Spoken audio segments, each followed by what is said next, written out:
Hello, and welcome to yet another Q&A Thursday where we are switching things up. That's right, I'm your host, Dane Anthony, and to my left, none other than Anthony Fisher. Dane, thanks for having me. Happy to be here. Happening you? Yep, that's what I said. Yep, Thanks okay. for having me. Happy to be here. Q&A freaking Thursday. Heck Happy yeah. Friday Eve. Let's do this. We got a bunch of products behind us. You want to explain where we are, what we're doing, Yes, Dane, why we're doing it? we have made our way over to MVP, which is technically one of the rad company, our storefront here in Boise, Idaho. It's called. They represent TRC and all of our products that we sell at the retail store that you can just buy here in person. So we are here because right now our studio has been taken over by the Rap Institute, and Justin Pate over there doing a rap demo as well as training, like a 2-day training event in the TRC Media Center, which is super cool. So since they're doing that, we were kind of thinking about possibly doing the Q&A there.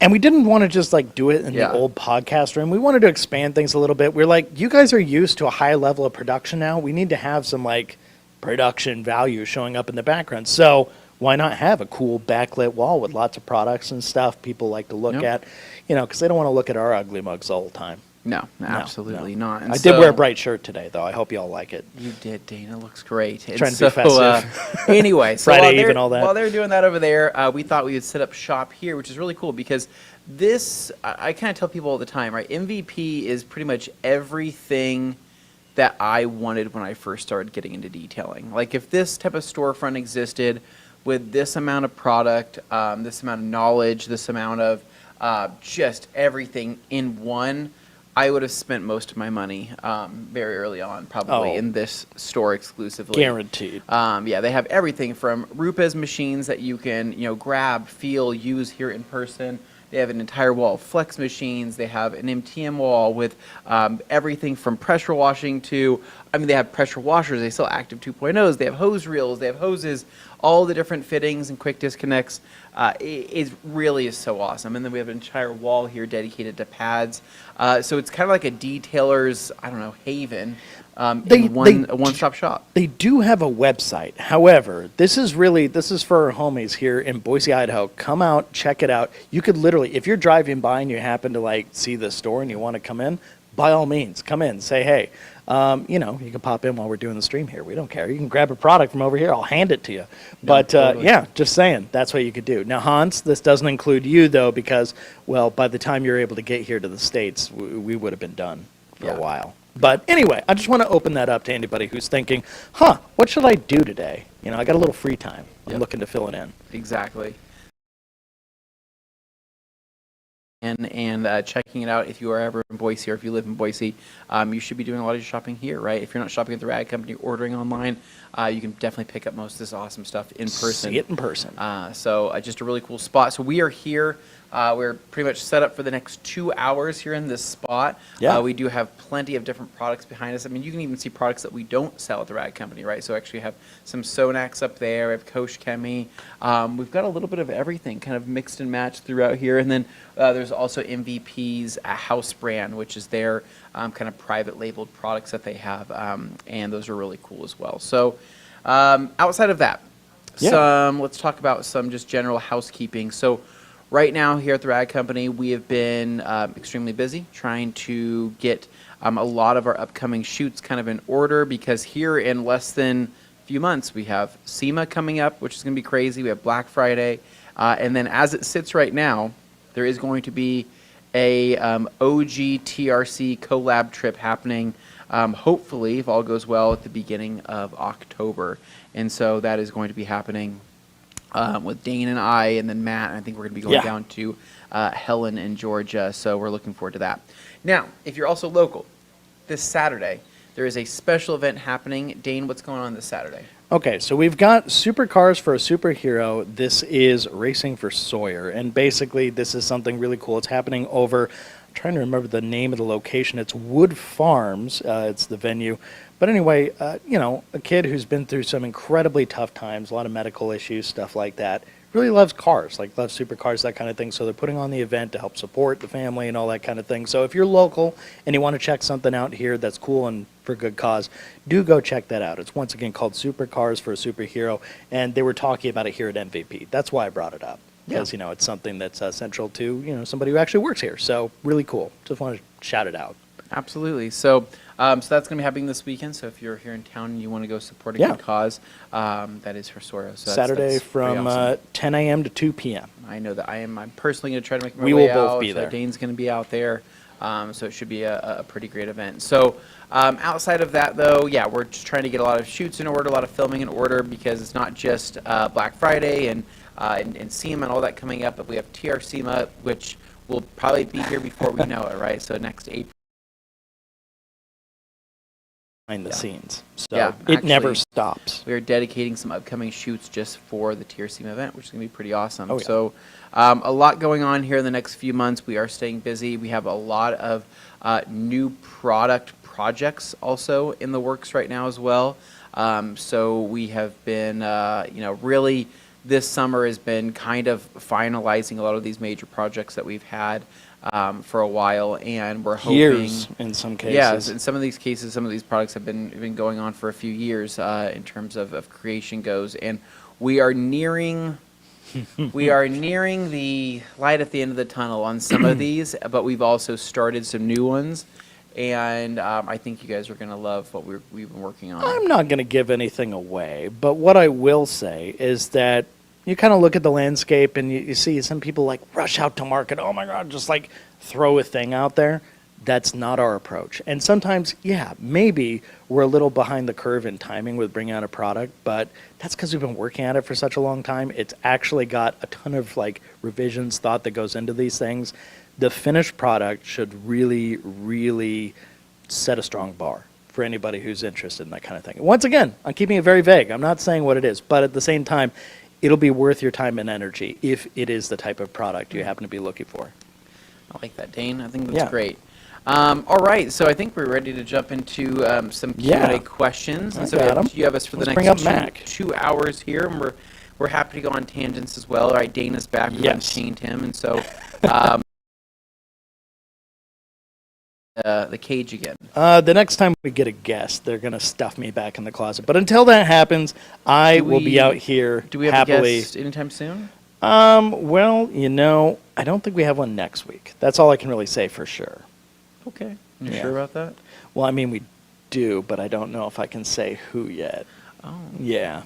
Ooh, did I say too much? Okay. Well, we might have an important guest next week, and I totally blew that. So yes, you're hearing that now. We will have a guest next week, and they will be kind of special. But they've been on the channel before, long time ago. We had a little interview, maybe here or there, but not anything too. One interview. Yeah, that was it. That's all the clues I'm giving you. I'm just stopping talking right now. I just hope you guys are around next week. And all right, so let's go and jump into some questions here. Yes. Our screen here is in I don't even know what that is, like 220p or whatever the heck it is. So I can't actually read that, but Dane can. I will read it for you. There we go. We got it cleared up. Oh, look at that. Beautiful. Perfect. So Joey Belinsky says, "Happy Thursday, fellas. Always a good time at MVP.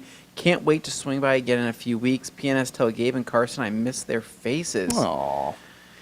Well, Joey, you're going to have to tell them that yourself. Yeah. Hans closing. Dane. Yes. So Hans here saying, hello, my detailing brothers and sisters. Hans, how are you? We are happy to see you, Hans. Glad to have you as part of the show. Then I've got Stilly's Mobile Detailing saying an old school happy Friday Eve, folks. Stilly's, what's going on, man? And what's DIY with Kane saying? Hello, TRC. Minnesota checking in here for the big giveaway. Awesome. Oh, yeah. Appreciate that. And then we've got David Boy saying, Joey, I looked for you and Dewar at the Quail event. Didn't see you guys on any YouTube videos wiping down Ferraris. David, trust, they were busy. Very, very busy. Then he follows up and says, although I think I may have seen the backside of Johnny Carson Black wiping down a vintage silver Ferrari and a racing number decal number 25 on the side. Okay. Interesting. Then, Hans, I don't know if we can Talk about that secret sauce is creme de la Dane, right? I don't know, man. I don't know. I just as a little teaser in the thumbnail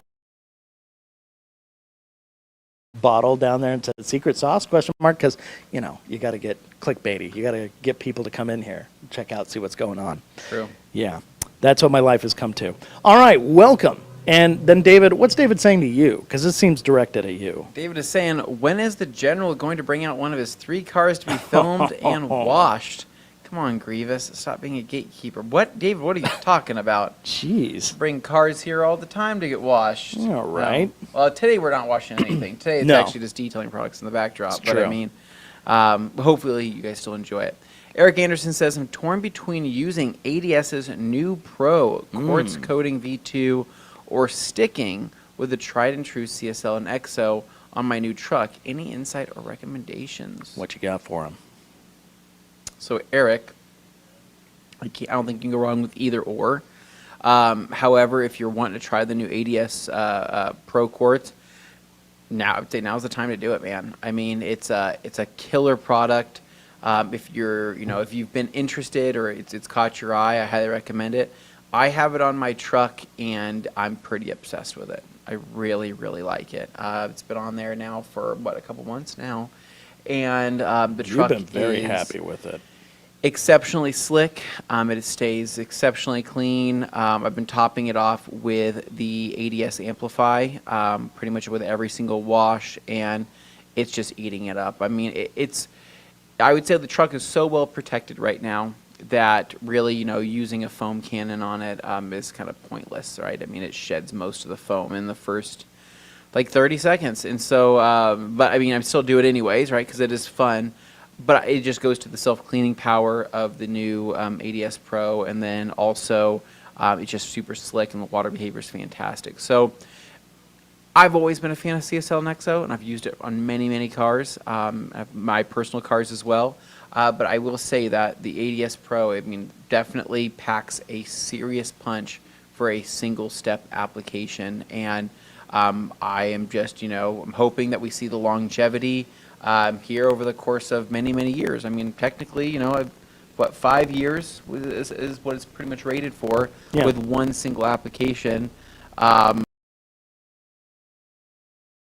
My vehicles, I think I'll see all those 5 years for sure. Yeah, and one thing I want to point out specifically about your situation, you didn't mention it, but I think people at home watching would like to know that the car spends its life outside. The Raptor doesn't fit in your garage because you got too much other stuff going on, but it sits outside, sees direct sunlight on the regular, it gets hot out here, it sees the elements. So as far as the lifespan of it, it's going to be a really realistic take on what kind of conditions you can expect it to handle under. Sure. All right. So moving along, we've got Mac Bergson here saying what, Anthony? Says, hope everyone is having a good Thursday. I missed last week, so it'll be nice to see Dane live. Hey, right it's on. nice seeing Dane live here, too. Dane, you really have appreciate Dane it. here and in the flesh. For better or for worse, I see myself live every day, no matter where I go. So, sometimes you need a break. All right, Alex Dewar. Hello, friends. Right back at you, Alex? buddy. Good to see you. Always happy to see Alex here. And Dino saying, Happy Friday Eve, boys and girls. Hope you all are having an awesome week. You know what, Dino? Just because of that, we are now. Thanks, buddy. Mm-hmm. And David Boyce. What's David Boyce saying? The De Tomaso Pantera, a.k.a. the Dane Tomato, that will never get old. Well, De Tomaso did make more than one vehicle. However, the Pantera is by far their most popular model. And, it's a fun one. Heck, had some songs written about it. Jimbo Slice, just doing emojis. All right, next up, Travis Aldridge. What's he saying? Is Pianist Reflect glass finisher tint safe? Well, yes. it is. Yep. You just Pretty spray it on, simple, straightforward. Spray it on, wipe it off. Yeah. Tint safe. I mean, I would probably say that, is that your go-to, glass cleaner for every single... No, probably not. I mean... It shouldn't be. I think Reflect is one of those where it's, exterior-wise, use it as much as you want. I don't think you're going to hurt anything. Yeah. Interior-wise, I think there's a certain point of diminishing return there to where... Once a week or once a month. Maybe a couple times a year. I mean, for the most part... Even that little. a standard glass cleaner on your interior tint, all that's totally fine. And then every once in a while, a spritz or two of Reflect on there. Just Use True View instead for those times you're not using that. correct, yeah. So here we go. All right. King Jazz 12 says, what would be a great towel to use for interior cleaning and the all-purpose cleaning the all-purpose terry or 365? Either or would be great. So all-purpose terry, super affordable, super durable. You can't really kill that towel. The single corner zip stitch on that, I mean, it's basically a bulletproof design. The 365, also a pretty bulletproof towel, edgeless, which is nice. 70-30 blend versus the all-purpose terry being at an 80-20. So, I don't know, yeah, make up your mind based on kind of that info. All right. Then we've got Insomniac Detail saying, what chemical does Rag Company carry for tannin stains? I don't think he means tanning stains. I think he means tannins. No, I could say Or does he actually mean like tanning lotion or like Tanning tanning lotion. oil? Tanning Well, lotion. okay. If you mean that, then... Well, there's- tanning stain, that's a real thing, man. But I mean like tannin stains. When detailers are talking about tannin stains, that's a thing. tannins or organic material. You're trying to break down. There's certain cleaners to use. You can use enzymatic cleaners. You can use all sorts of different stuff, right? Tanning, right? If we're talking about tanning specifically, which is a thing, right? So you will have, Jersey Shore taught us this. So, for example, like self tanner, right? If you see hand tanner that people will use, and their hands turn a little bit orange, so you get kind of the carrot effect. You see that on like the window, the what's it called, the drop down visor when they go to grab pull the visor down, yeah. right? So you'll see some tanning stuff on that. You'll see it on if they use it on their legs and they put their leg up against your door panel. You'll see that there as well. Yep. Assuming it's on plastic, headliner, and or potentially fabric, you can use a lot of different things. I mean, you can use an enzymatic cleaner, like I said before. You could use Terminator. You can use just a nice strong APC. What else could you Generally use? speaking, this is going to be, if it's tanning like any kind of lotion solution, so it's going to be an oily type of residue. It's something. It's oily, but it's also kind of like a dye, right? I mean, it's a temporary dye. Yeah. So, I've used a lot of different random interior cleaners with just great results. I mean, I kind of think I treat it as like makeup, right? Like, what do I use to get rid of makeup? Sure. Yeah. Any general interior cleaner, diluted APC, all that can probably work pretty well. Check out, if you're looking to save some money and you want to dilute a bunch of it, Polestar from Coast Chemi would be awesome. That would work well. That works. Okay. Hopefully that helps Insomniac. TriClean from G-Technic. TriClean is great. Love TriClean.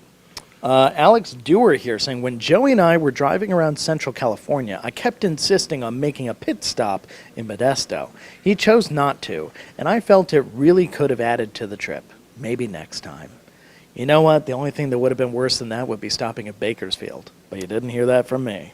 I think it would have been nice for you guys to stop in good old Modesto, right? Stop by my childhood home.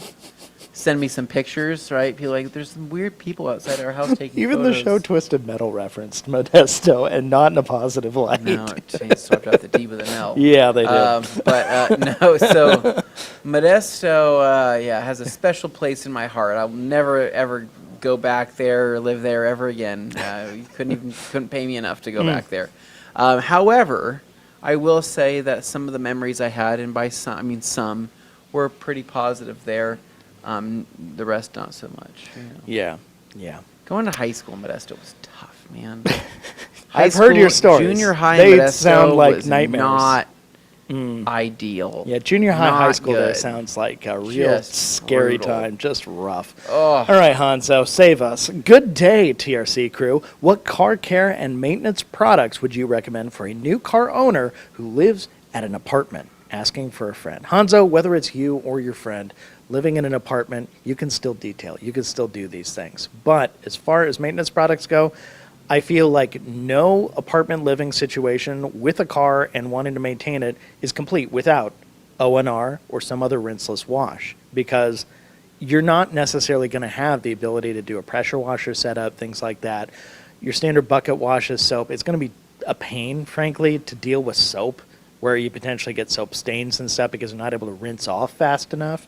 If you're doing rinseless, it's way easier to manage, and you can still clean a car that is otherwise pretty dirty. I think people vastly underestimate what you can actually accomplish with a rinse. Yeah. Anyway, is there anything I said there that you wouldn't already have said? Nope. Well, okay, so let's go beyond rinseless. What else should they have? Say you get bird bombs, you get bug guts, you get stuff like that. Waterless wash is always just a nice thing to have. Waterless wash or diluted rinseless in your car. Waterless is nice. I mean, if you're just, you need something slightly stronger than rinseless possibly. But, you're walking out to your car, right? You're leaving in the morning and you see that you got a bird bomb on the hood, you got something on the quarter panel, whatever it might be. It's just nice to have a bottle of waterless wash somewhere in the car, in the center console. You just grab it with your favorite towel, a couple sprays, clean it, and just go. What else could you possibly do? I mean, depending on the car, you're not going to find yourself in too many situations where you're going to feel like, oh God, because I don't have a hose or running water, it's going to be impossible, or my car is going to be ruined or whatever. That's not really the situation of living in an apartment. I mean, plan your washes, right? Whether you're going to a spray and pay or you were doing rinseless somewhere, at the apartment or not the apartment. Plan your washes out, and if you plan your washes out and you have a good just maintaining routine, weekly or every couple weeks, then regardless, your in-between products are not going to change. It's still going to be a detail spray. It's still going to be a waterless wash. It's still going to be a rinseless wash. And all that stuff you can incorporate into an apartment. I mean, basically what I'm trying to say is it doesn't matter if that car is parked in your front driveway at a house that you owned versus living in an apartment. Depending on your maintenance schedule of washing and cleaning, it's roughly going to stay the same. I mean, the only time I would see that being different is for example, we get really dirty rain here, and so we'll get these dry lake beds with get dirt in the air, and then it rains and it turns into this really nasty rain that essentially leaves behind some water spots, right? Now, if I see that, I go, oh shoot, I got to wash my car as fast as possible, right? Whether that means washing it at my house or just taking it down to a spray and pay, I will do that just to get that material off of my vehicle. But that's, really outside of that, there's not really any other conveniences other than having your own, driveway setup, other than it's convenient and it's enjoyable, but that's all. No, that's great. Then I've got David Boyce actually responding to Insomniac. I think he heard tannins as well, because he's saying KCX has a new product called MZR, which did a great job of removing coffee stains and Coca-Cola stains from upholstered seats. I think it was I'm waiting for him to clarify. I am almost positive that we're talking tanning. The ING. Could be. Maybe it was deliberate. I just thought it was an autocorrect thing. You type in tannin and it's just did you mean, and it just fills it in. Neil White. Go says, for it. You two are coming down at Georgia? Sweet. Be sure to ride the Helen Mountain Coaster when you're at Destination OG. Coaster. Is that like a luge? I don't know. I think it is a luge. I love luges. They're so fun. I think it's like a mountain luge. It's I when I was a kid, I did the one up at Whistler in Canada. It was super fun. Sketchy, but fun. Basically, Neil, so this trip has been on the docket for a long time now. Actually, since our OG trip back in January. And we've been planning it. Everything is still on. Nothing's changed. We're all still planning on going. We kind of have some great content ideas that we want to do while we're there. It's also kind of the last time to experience this kind of cool Destination OG place before it's sold off, so that'll be kind of fun as well. But outside of that, though, we just want to make sure that the trip happens, right? For some reason, I'm like, are we? Matt lives his life a week at a time, right? So I go, Matt, hey, so we got this trip planned. We got all of our flights booked. We got a rental car. We got all this. Are we good on your end? Yeah, I think so. All right. Anything else we should be aware of? I don't know. I haven't really thought that far ahead. Great. You're making me feel like, is this going to happen or not happen? Because what I don't want it to happen is he's going to be like, hey, I sold the house this week and I'm canceling everybody else's trips. I'm like, are you freaking kidding me? Yeah. No. So, but I'm excited. I'm really looking forward to that Yeah. trip. It's going to be fun. All right. Well, next up, I've got Hans Closen, who, in all caps, is screaming, "What? No international shipping from MVP? I will send them a dozen emails right now." So, you got that to look forward to. Sorry, guys. All right. Next up, we've got everybody's favorite doctor in the house. Oh, my What's going gosh. on, Anthony? What's he Owen saying? Samuel's saying, "Hi guys, checking in from vacation. Thanks for all the great info. Your favorite doc detail." Thank you very much, Owen. Appreciate you. I'll be giving you a ring here in a few hours. He had some towel questions. Ooh. And he wants to kind of revise his towel lineup. So Okay. help him out Very with that. cool. Well, you know you're in good hands, Owen. So, yes, we've got Carlos Miranda next up. Hello, my friends. Happy Thursday to all. I agree, Carlos, and happy Thursday to you. Then we got Fine Detailing saying, "Hi, friends, listening in while applying ADS Pro." So he's already on it. Yep. Ryan's wasting no time. And then David Boyce, what's he saying, Anthony? Levi's coming back as a guest. I knew it. I can say that he is not next week's guest. So you're going to have to keep guessing. You heard it from him here first, folks. Mm-hmm. Whatever. I don't know what the heck I was trying to say.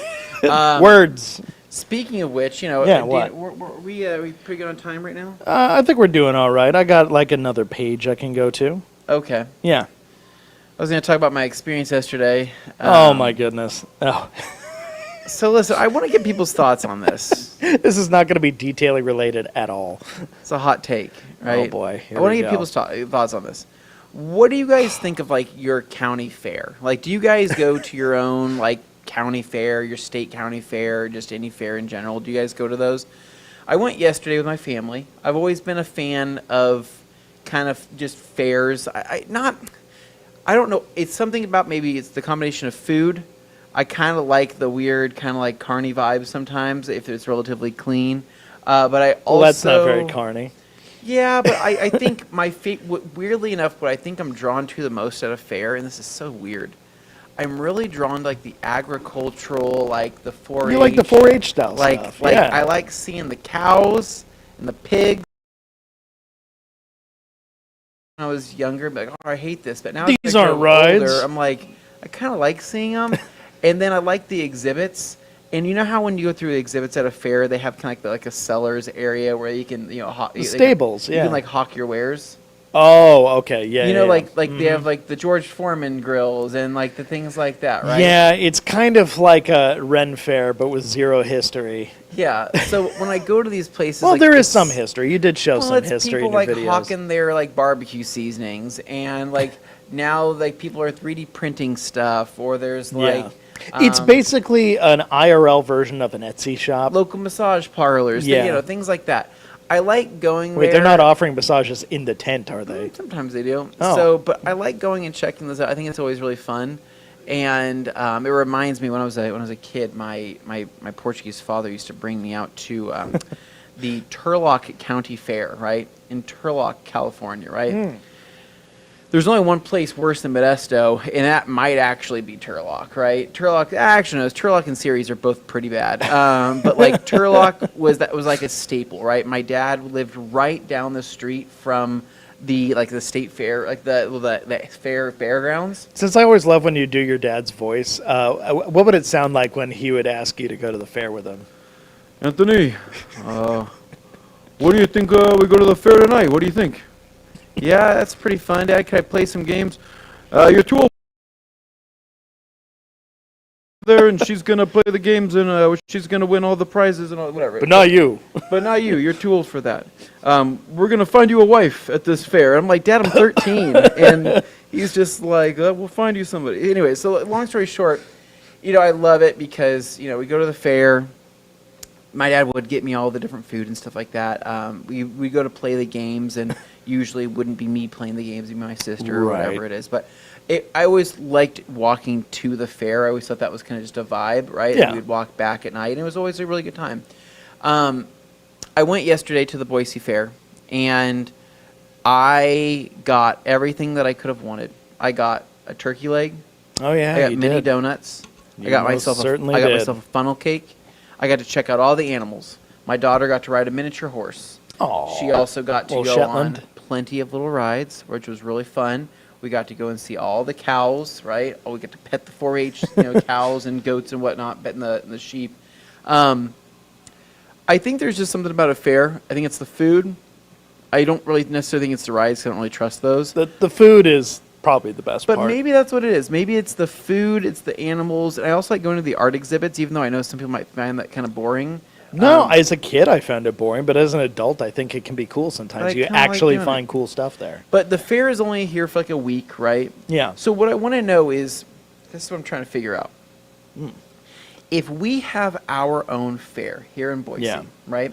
In the week prior, there is a Canyon County Fair, right? That Yeah. happens, right? In the United States, do most of the fairs happen in the summertime?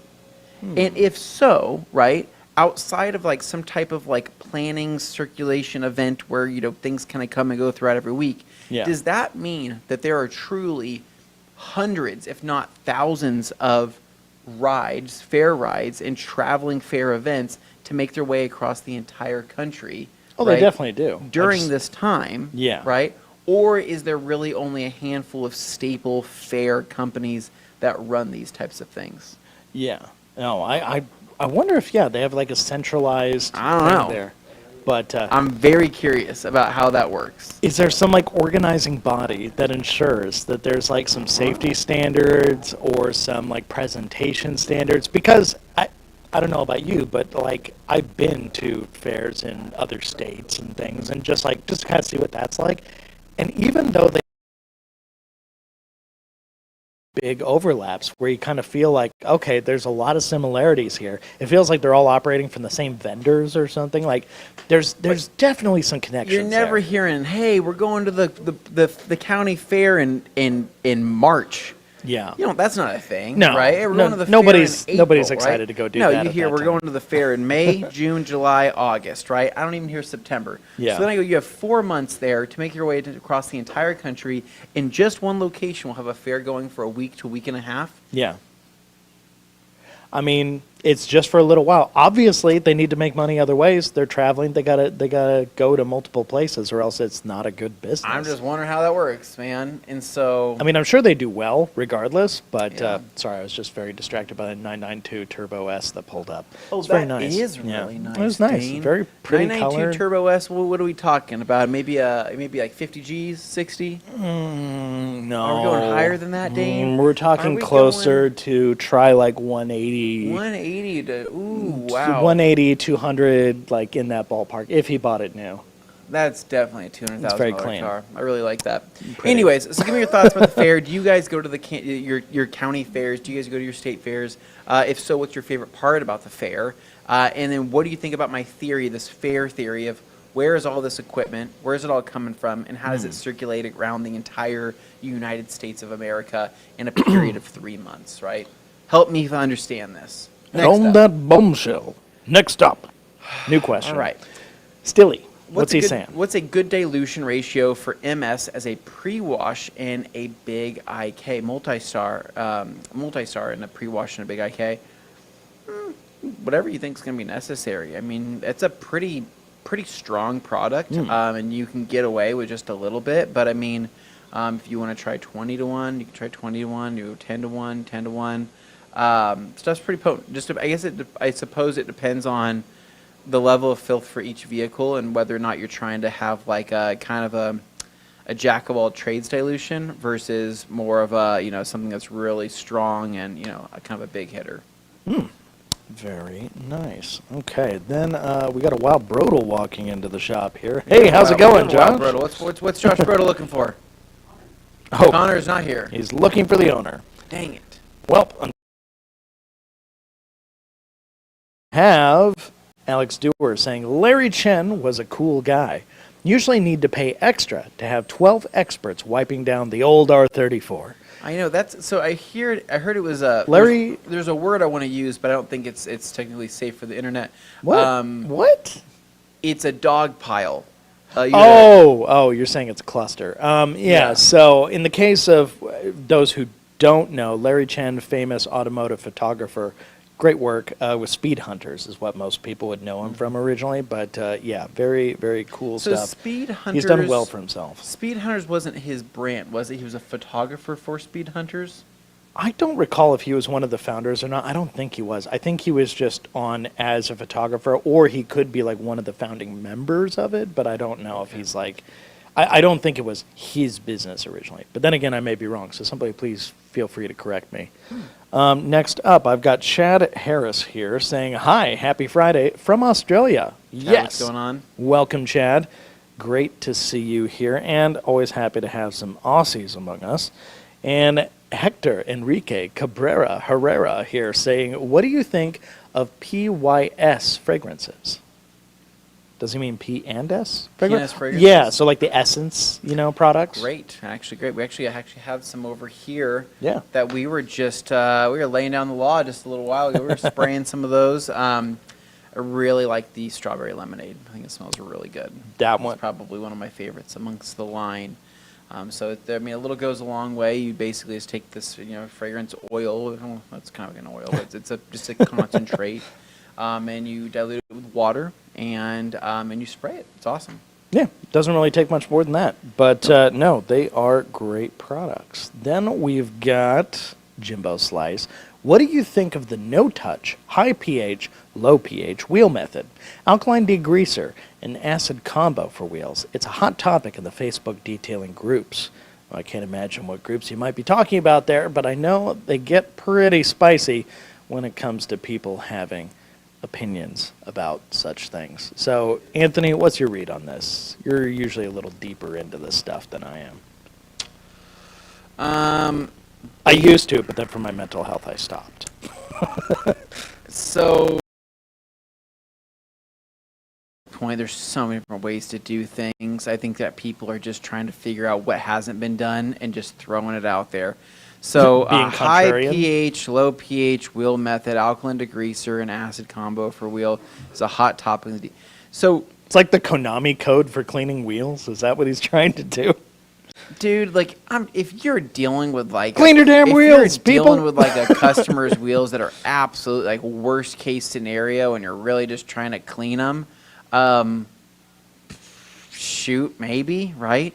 The thing is, wheel acid, just general wheel acid. I'm talking the harsh stuff, the OG wheel acid, the stuff that makes your throat tickle, right? Ooh, That not good. stuff has always been essentially no touch wheel cleaning method. Yeah. You spray a wheel down with wheel acid, or a true wheel acid, or a wheel brightener, and you rinse it with water. Chances are you're probably going to have a pretty clean wheel, and you're not going to have to touch the dang thing. But how does that work We've on come your away from using those wheel acids because finishes? they're not Yeah. super safe to breathe in. They're not really safe yet, not safe for us to use, along with not really safe for your wheel finishes as well, right? That's when Long that's when term, you're going to no. see products, you're going to see wheel finishes that get burned, stained, etched, chemical burn. There's so many different things that can happen. But if when you're a using- detailer working on auction cars and stuff, like they're gonna turn to that stuff like right away. Yeah, but so what I'm trying to say is, when you think of these Facebook groups, when you think of the people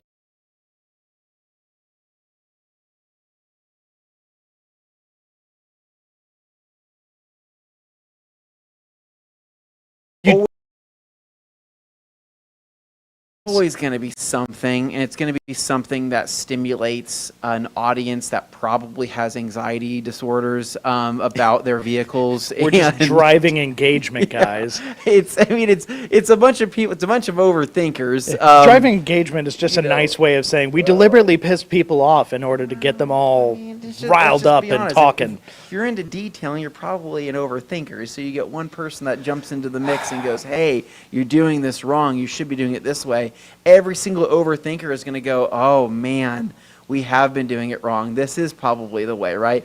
And then that will happen until the next person comes But then you get along. your hustler type who goes in and they're just like, "Oh, I can take advantage of this," and next thing you know, Well, there's you're people just taking advantage of being these- manipulative and gross. Of poor people who I love hate that. detailing and taking advantage of their overthinking, right? And teaching them new weird ways to do stuff. Well, there's a big So- difference in being passionate about something and actually like sharing that passion versus, "Oh, I know how I can just like get under people's skin and make them do something I try want to them be to as do. real with you guys as possible. Yeah. Just use whatever the heck you like. I know. Right? We work for a Or company. or here's this option. choose to believe and us or here's not. This option. I tell you, here's the pros of this. Here's the pros of this. Here's the cons of this, and here's the cons of this. And then you just choose what sounds the best to you, right? Because that would be a logical thinking thing to do, right? But when you're an overthinker and you have somebody that comes in the mix that says, hey, you should be doing this, and then you should be doing this, and if you're not, then you're doing it wrong, right? You're going to have all these people going, oh my God, the world's burning down, right? Yeah. What are we going to do? So to answer your question, to get straight to the point here, right? Whatever the heck results in a clean wheel, just do that. You're not... I promise you, I talk to wheel manufacturers I was talking to a wheel manufacturer last week on the phone. I was on the phone there too. I talk to them all the time. I learn about the different paints they use, how they finish wheels, what they do as far as clear coat, what they do as far as base coats. I learned all this different stuff, right? These guys make these wheel finishes for the most part to be able to withstand a lot of different things, right? But if you are putting 5 different cleaners on there to result in one clean wheel, you're overthinking, you're overdoing, and you're overexposing your wheel to a particular chemical, right? I promise you it's not that complicated. And also when you start cleaning wheels over and over and over again, things are going to happen. Wheels will fade with time. Wheels will chip. They will nick. Certain finishes will be damaged. That the cleaning products that we're using are better than they've ever been, and we're not using wheel acids anymore. So having wheels tarnish extremely fast isn't really as common as what we used to see back in the day. So that's a positive thing. I think manufacturers are using slightly better materials on certain types of wheel finishes, so I think that's okay as well. But also now we're able to ceramic coat our wheels. We're able to put protection on wheels. We're able to do so much more to where your wheels shouldn't even really be getting that dirty in the first place, and if they are, chances are you have other options to be able to clean them safely, whether it's by physical agitation, by chemical cleaning. But you don't need to be hitting your wheels with 4 different types of cleaners if you're cleaning your wheels weekly. Well, you don't need to do that. Honestly, you can just do this. I mean, you can clean them once every week and then soap and water for the rest of it, and you'll probably be fine. Sorry, I went on like a super long tangent. No, that was very good. I wanted to let you get all the way through it. I think what that did is it triggered this thing in me that I've just been seeing far too much lately. Yeah. And because there's phases, right? There's phases of which people it's cyclical. People come in here and take advantage of overthinkers or people who are using detailing as an outlet. As a therapeutic outlet, and then trying to reteach them or trying to throw a wrench in the way they tap into that neuroses. They tap into this and then they take advantage of it. I mean, just a few months ago, right? Well, not even 6 months ago, we were talking about a 3 pH wash system and how people can be hitting everything from this. And that lasted a couple weeks for these people. And don't get me wrong, like there are products that we sell that do require multiple steps sometimes, but that's just the nature of the beast sometimes. But what you're seeing in a lot of these detailing groups is like people coming up with methodology to do these really complicated, frankly, overcomplicated ways to do things that weren't complicated before. And there were plenty of happy people before. But you know what? If you want to try new things, you do you. Not going to, judge that outside of, well, you're using more product. I guess whoever you're buying from is happy about that. Well, but mark my words. Here's what's going to happen. This is what's going to happen until the end of time in the detailing industry. You're going to have companies that come in here and say you need 50 different products to do one thing. And then that same company here in maybe a year or two will say, we have one product that does everything. And then that'll last for a year or two. One product for everything. And 50, and that will go back and forth until the end of time. And what there is going to be is there's going to be a handful of people out there who are going to be holding their ground with saying, hey, our stance has stayed the same this entire time.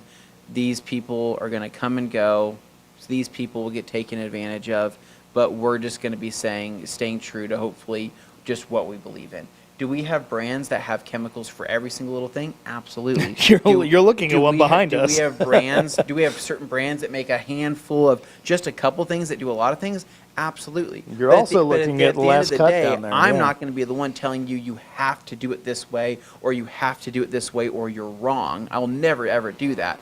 I'm just going to say, hey, here's the benefits. Which one makes the most sense to you?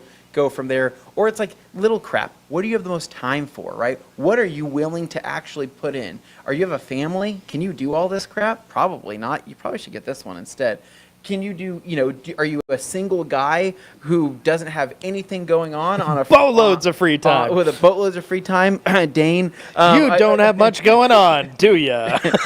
Well, Dane, I actually have a lot going on. He's got a lot going on. He's staying very busy. But anyways, so if...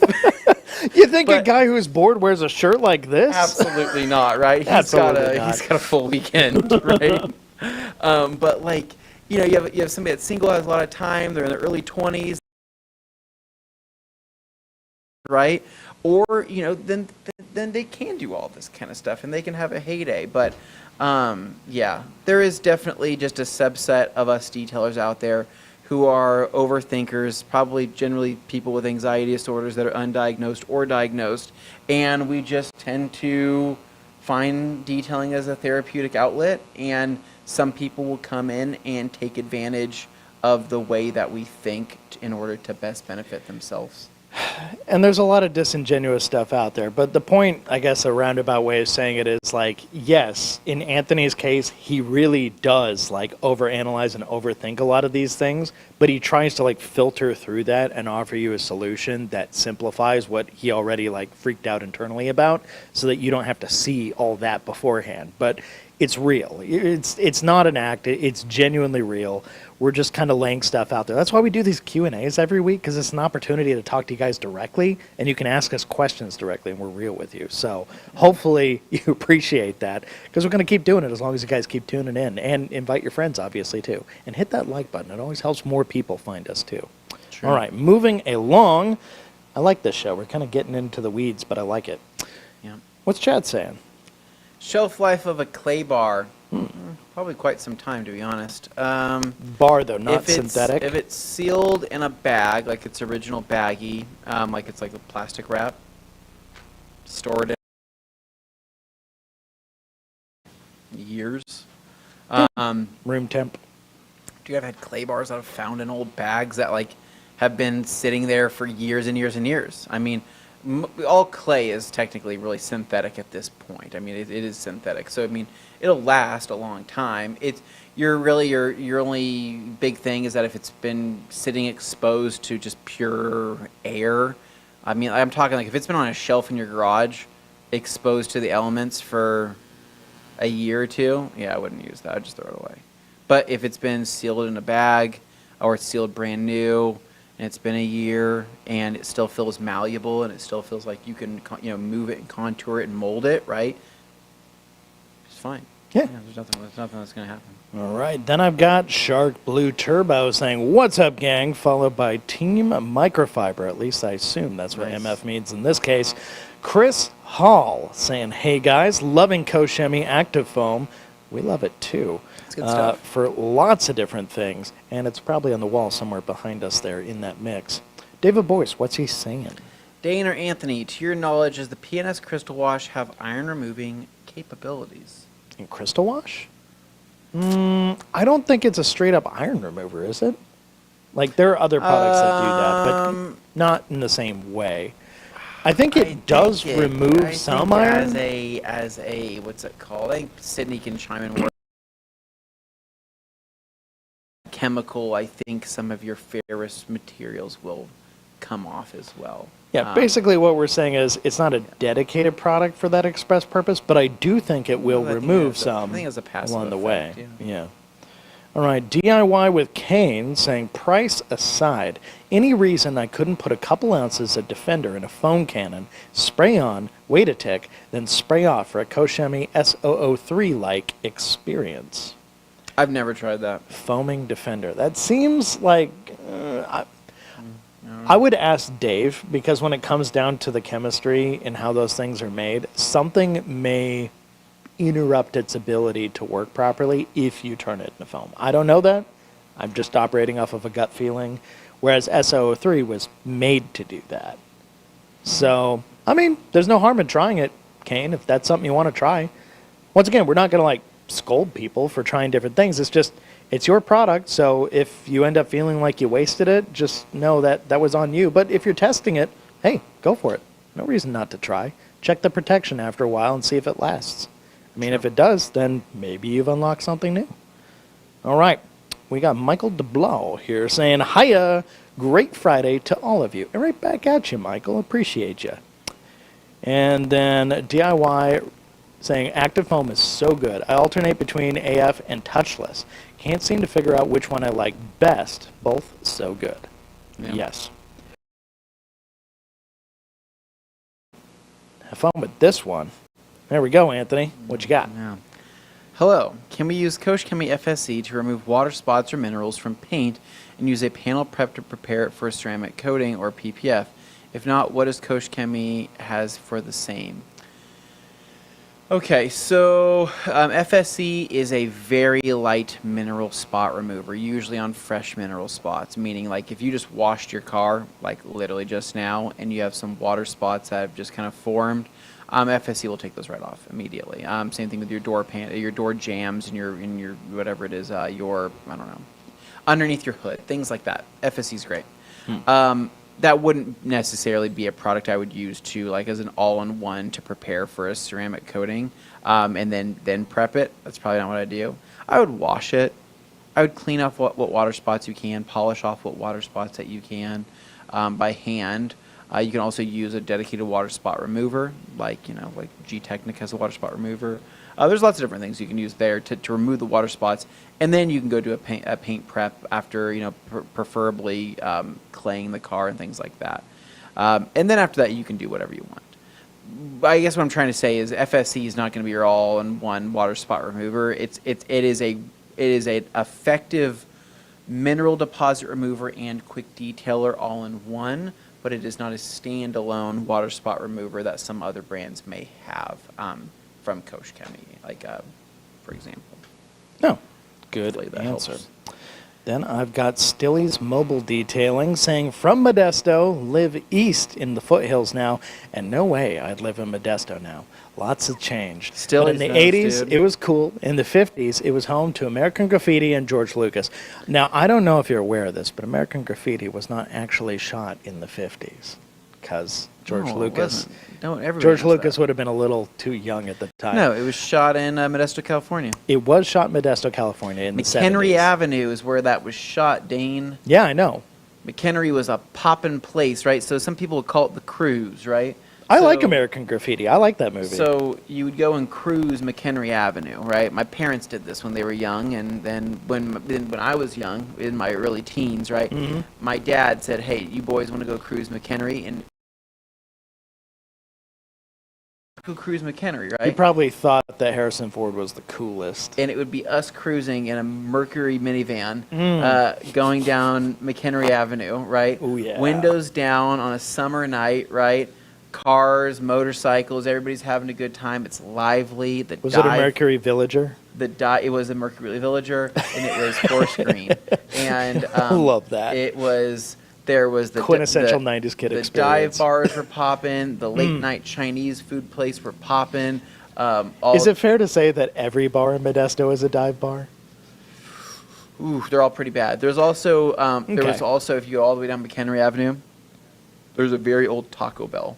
It's ancient Taco Bell is probably actually kind of interesting. First Taco Bell and OG Taco Bell. Oh, dude, it's super OG. And Jimmy would love that. Across the street from the OG Taco Bell, Andy probably knows exactly what I'm talking about.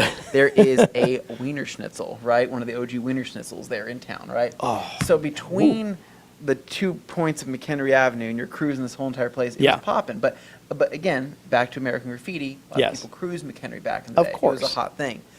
80s. My parents said it was pretty great, right? It was farmland that had been eventually starting to turn into a more booming little mini The 80s saw the town, turn of that kind of thing happen. It was happen. going pretty good. 90s started to get pretty rough. Early 2000s, ooh, gosh, get out of there, right? Not good. Yeah, what year did you leave? I left in 2004. So we were close. Yeah, we were pretty close. But man, I am... Yeah. Glad I got out of that place. Save you some trouble. Not good. That was some non-detailing related. 05 is right. Oh, 05. Okay. Yeah. Well, I still moved here in August '01, so that was a very interesting. Alex Dewar says, month. I have full confidence in absolute and direct sun now. Don't be afraid. Alex, he has Yes. seen how the sausage is made It's great. or how it cures in the sun. And then Joey's saying the connection issues make the boys actually sound like General Grievous every now and then. Yeah. So what's happening is the connection here. We could have done something simple where we were like just using a cell phone to like talk and do this, but we wanted to have the production value, and I realize there's trade-offs to the connection. But we have our full camera setup and lighting, and everything we use out in the studio we brought over here. So it is a lot more complicated. And unfortunately, this is just like a little trade-off. We didn't quite know until we started running it. But, we'll learn, we'll improve with each time. So, hey, just us being real. And then moving along here, DIY saying the same thing. And Megan saying, hey, y'all. Hey, Megan. Happy to have you here. And Alex Dewar saying, I heard him say tahini like delicious spice blend. Oof. Okay. Jay's Car Channel. Damn, just last week I was checking to see if you guys had anything lined up for events in good old Georgia. Well, in a sense. This will be a private event, not like unfortunately. Yeah, it'll just be us. Yeah. Unfortunately, we used to do more stuff on the road. Yeah, if we going had out more doing our East Coast time, adventure we would and stop things. somewhere in Georgia, and we would probably spend more time there so people could stop and say hi. We just want this trip is actually gonna be quite quick. We're gonna be. It flying, actually is very short. We're gonna be flying in. We're gonna be there to shoot content. Have a couple days to shoot, have a little bit of fun. Eat some good food. Me and Matt are gonna give each other crap. Things like you normally would expect to see. And then we're pretty much gonna be coming home. And it will be quick in and out. It will be fun though. All right, and then I've got Tyler Cucci here saying hello. Tyler, how are you? Tyler. What's going on, man? Hello, sir. Happy you are here watching. Hopefully everything's Gucci. From Diamond Protech Land. And then another brand popping in to say hello. Oh my gosh. We got Armor Detail Supply saying what's up, gents. Bradley, DJ, what's going on, guys? Hey. Welcome to the Pyro.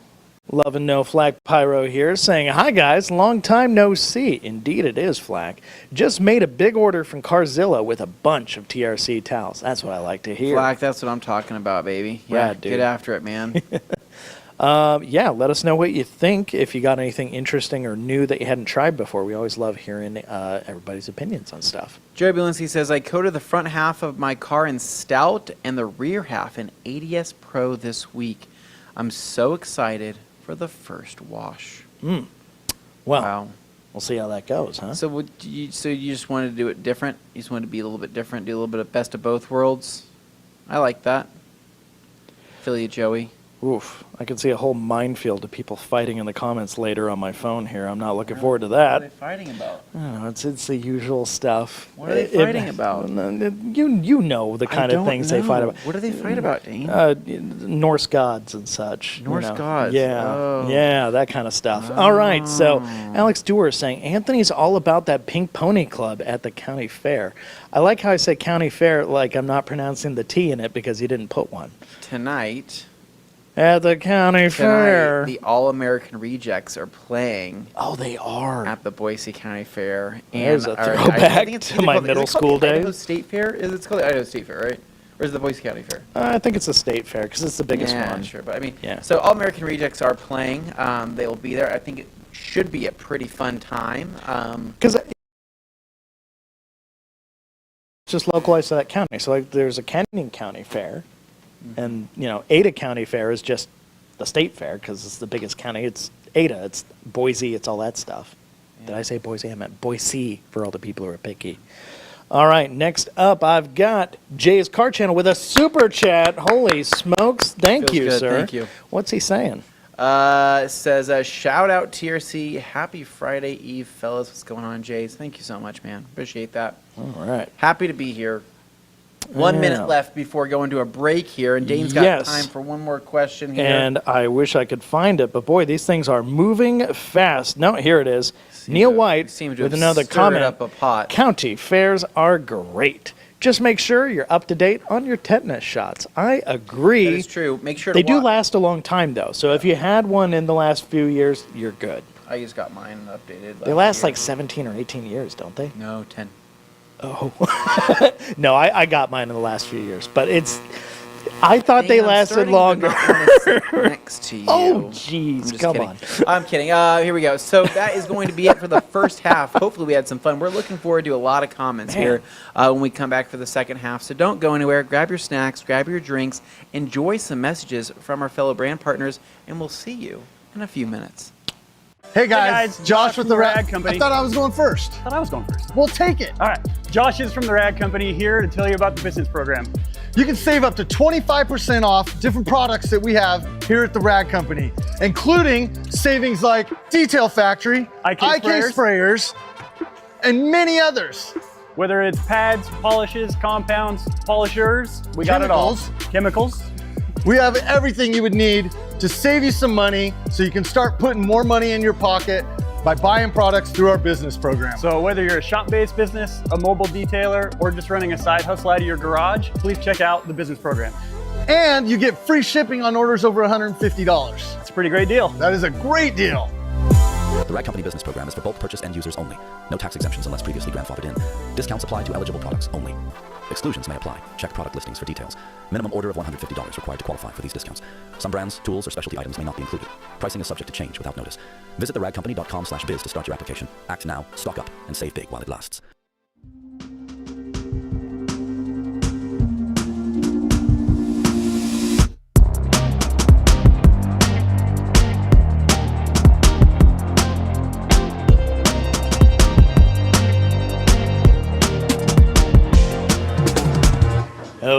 Hello, and welcome back to the second half of Q&A Thursday right here at MVP Detail. That's right, we're actually hanging out over next door from the Rag Company and having a pretty good time doing it. I enjoy being in the store environment, actually. It's been pretty cool. We had people coming and going and all that stuff. Anyway, I'm your host, Dane Anthony. To my left, Anthony Fisher. Dane, thanks for having me. You know him from the Rag Company videos, but you may not know that I also exist, so hello. Nice to meet you. Dane, plenty of people know you exist. You've been here for many of years. I'm literally the first employee. You're literally the first employee. Without you, I wouldn't have a job. Got you a job. Or would I have All right. 401k or health insurance. You're welcome. I owe Dane a lot, and for that reason, we hang out all the time. And yeah, so he makes sure I really feel like a friend. And oh no, my internet connection appears to have feel been... like a friend. We're like literally best of friends, Dane. What the heck is that supposed to mean? We are. Yeah, what the heck? Why is my internet connection dead from the Rag Company? Well, that's unfortunate. I can't send comments now, but that's all right. No, we had some good ones. I know, we had some really good ones. Can you try to reset it? Yes, I will work on resetting that. But in the meantime, Glenn, please. Nick, in the ether, is there a way for us to refine, reset, refresh I am this resetting my Wi-Fi situation here on the tab. Anyways, so we had a good conversation. It's from the first resetting. half. Hold on. It's doing something. okay, Hey, there we look go. at that. Okay. It's back. Good conversation from the first half. We're carrying over a lot of these questions into the second half, so let's go ahead and jump into this, Dane. What do we got? All right. So, looking at these, I am too far ahead. Let's go back a little bit more. We've got... Oh my gosh, this has really gone back a few pages, huh? Okay, My neck is super kinked. So you guys ever work on a vehicle? I was working on my motorcycle last night, right? It's changing on a spark plug. You know when you're on the ground and you're lifting your head up to hold your neck up to like see something, right? Yeah. And you realize you've been holding your neck up for what feels like Oh, 30 no. minutes, and then you finally like set your head down on the ground and you just lay there and you're like, oh my god, my neck is just wrecked. That's what happened last night. Your neck is wrecked. All right, Stilly's Mobile Detailing. Also in attendance, Andy, this is so funny. Andy, Turlock County Fair. In fact, more recently, have seen a few cool 80s hair bands there. That's hilarious. Andy, so my dad... That's fun. So my dad lived on Broadway, right? So if you know where the fair... So one of the crossroads of the Turlock County Fair is Broadway. And so if you go down more towards the police station on Broadway, my dad's house is on that last strip of, whatever it was on Broadway before getting to the police station. I will say his neighborhood always felt like super sketch. No. It was a bunch of like old people. It was a nice neighborhood, but it was mostly Did he enjoy a low cost of living? But I will say I felt significantly safer once the police station moved in. Like I felt like that actually helped the area a lot.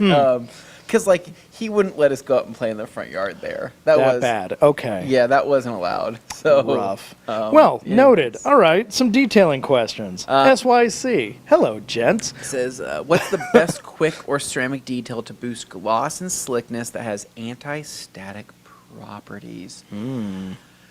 Dude,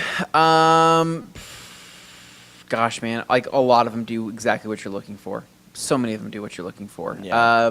So, quick detailers, some honorable mentions.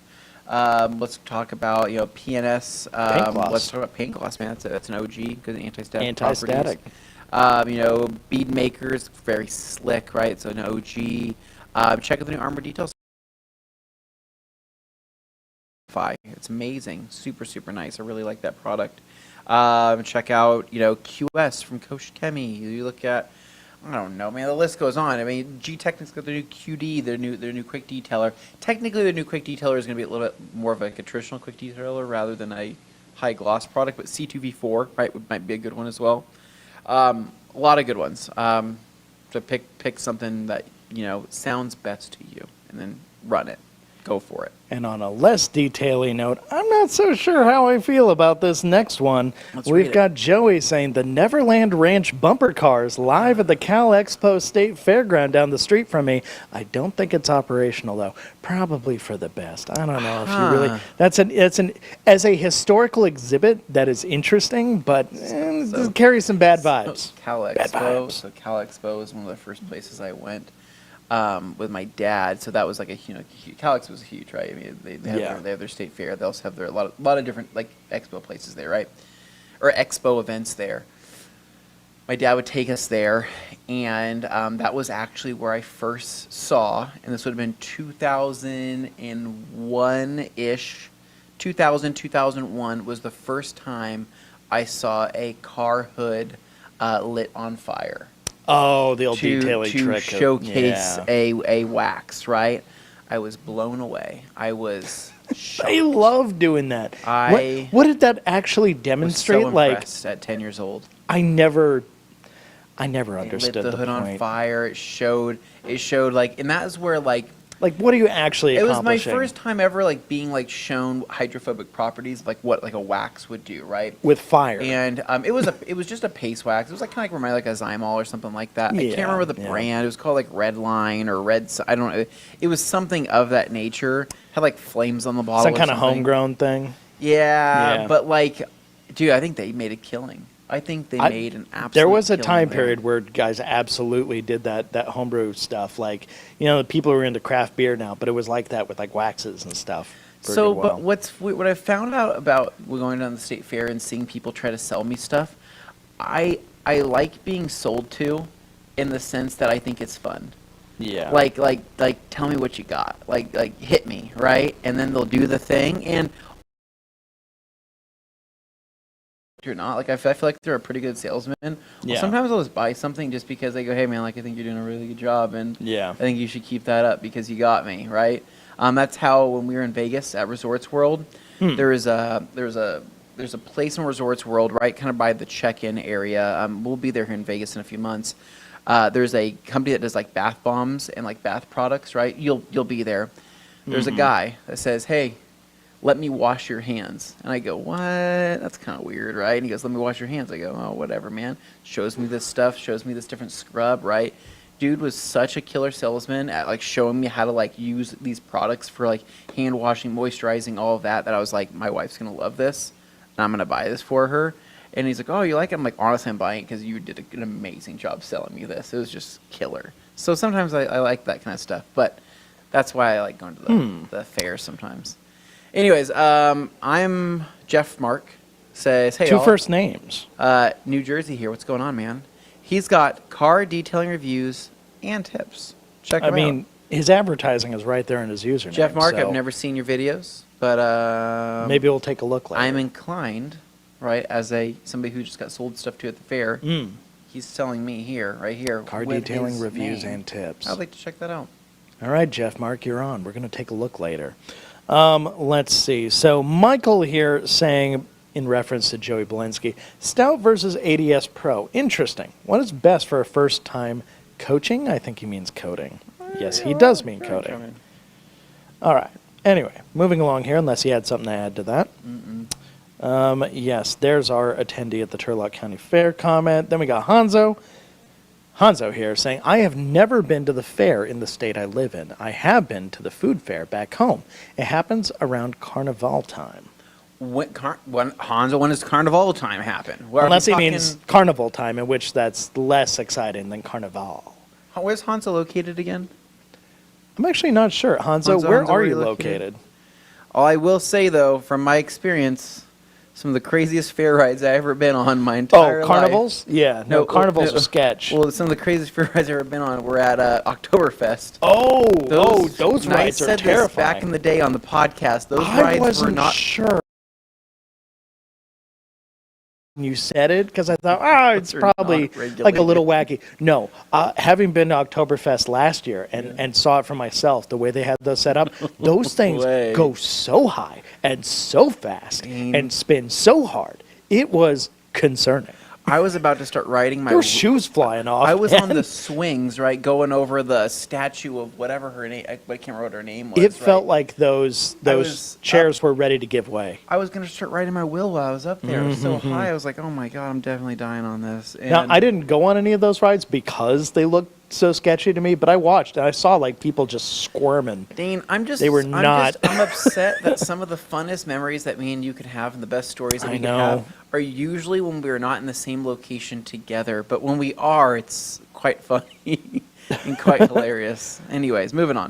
All right. So this is fun because this is the guy who apparently started the whole firestorm. I put him in timeout for 5 minutes because people were complaining, but we'll get to it a little later. We've got this guy, Wild Lenny. He just goes, I want to know what y'all think of all these people selling stuff they don't use and telling people it's good to buy it just to make money themselves. I mean, we were kind of having that conversation earlier a little bit, but is there anything else you want to add to that? I don't know. I mean, like, I feel like that's kind of a tough thing to get to because technically, I mean, we sell stuff, right? We do tell people things are good, but it's also because we used all this stuff ourselves, and we honestly go through like such a long testing process for pretty much everything that we do sell that we're not going to sell it unless it gets approved by us anyways. So, I don't know. I mean, as far as making money themselves, I don't know. I mean, if I sell you guys something, and I'm trying to think how to word this. So if I make a video and you guys are like, oh, Anthony likes ADS Pro, right? It's a pretty good product. We're going to buy that, right? Am I making money myself off that? Well, no. That just kind of goes back to our company, which puts kind of food in everybody's mouth, right? The packing team, shipping team, media, marketing, video production. I don't know how to... And to be clear, in the case of Wild Lenny, I have not actually read all of his comments later on, so I have no idea what he was saying to these guys afterwards. I put him in timeout for like 5 minutes. Was not like going I didn't on? even ban him, What but happened? apparently it was just a whole back and forth, Lenny, and like it would turn into a Lenny, whole thing.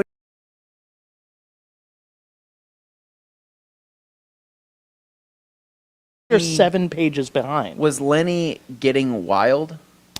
Possibly. But at the same time, I'm trying not to pass Dane, judgment in case this guy is actually not a troll and is actually asking real questions.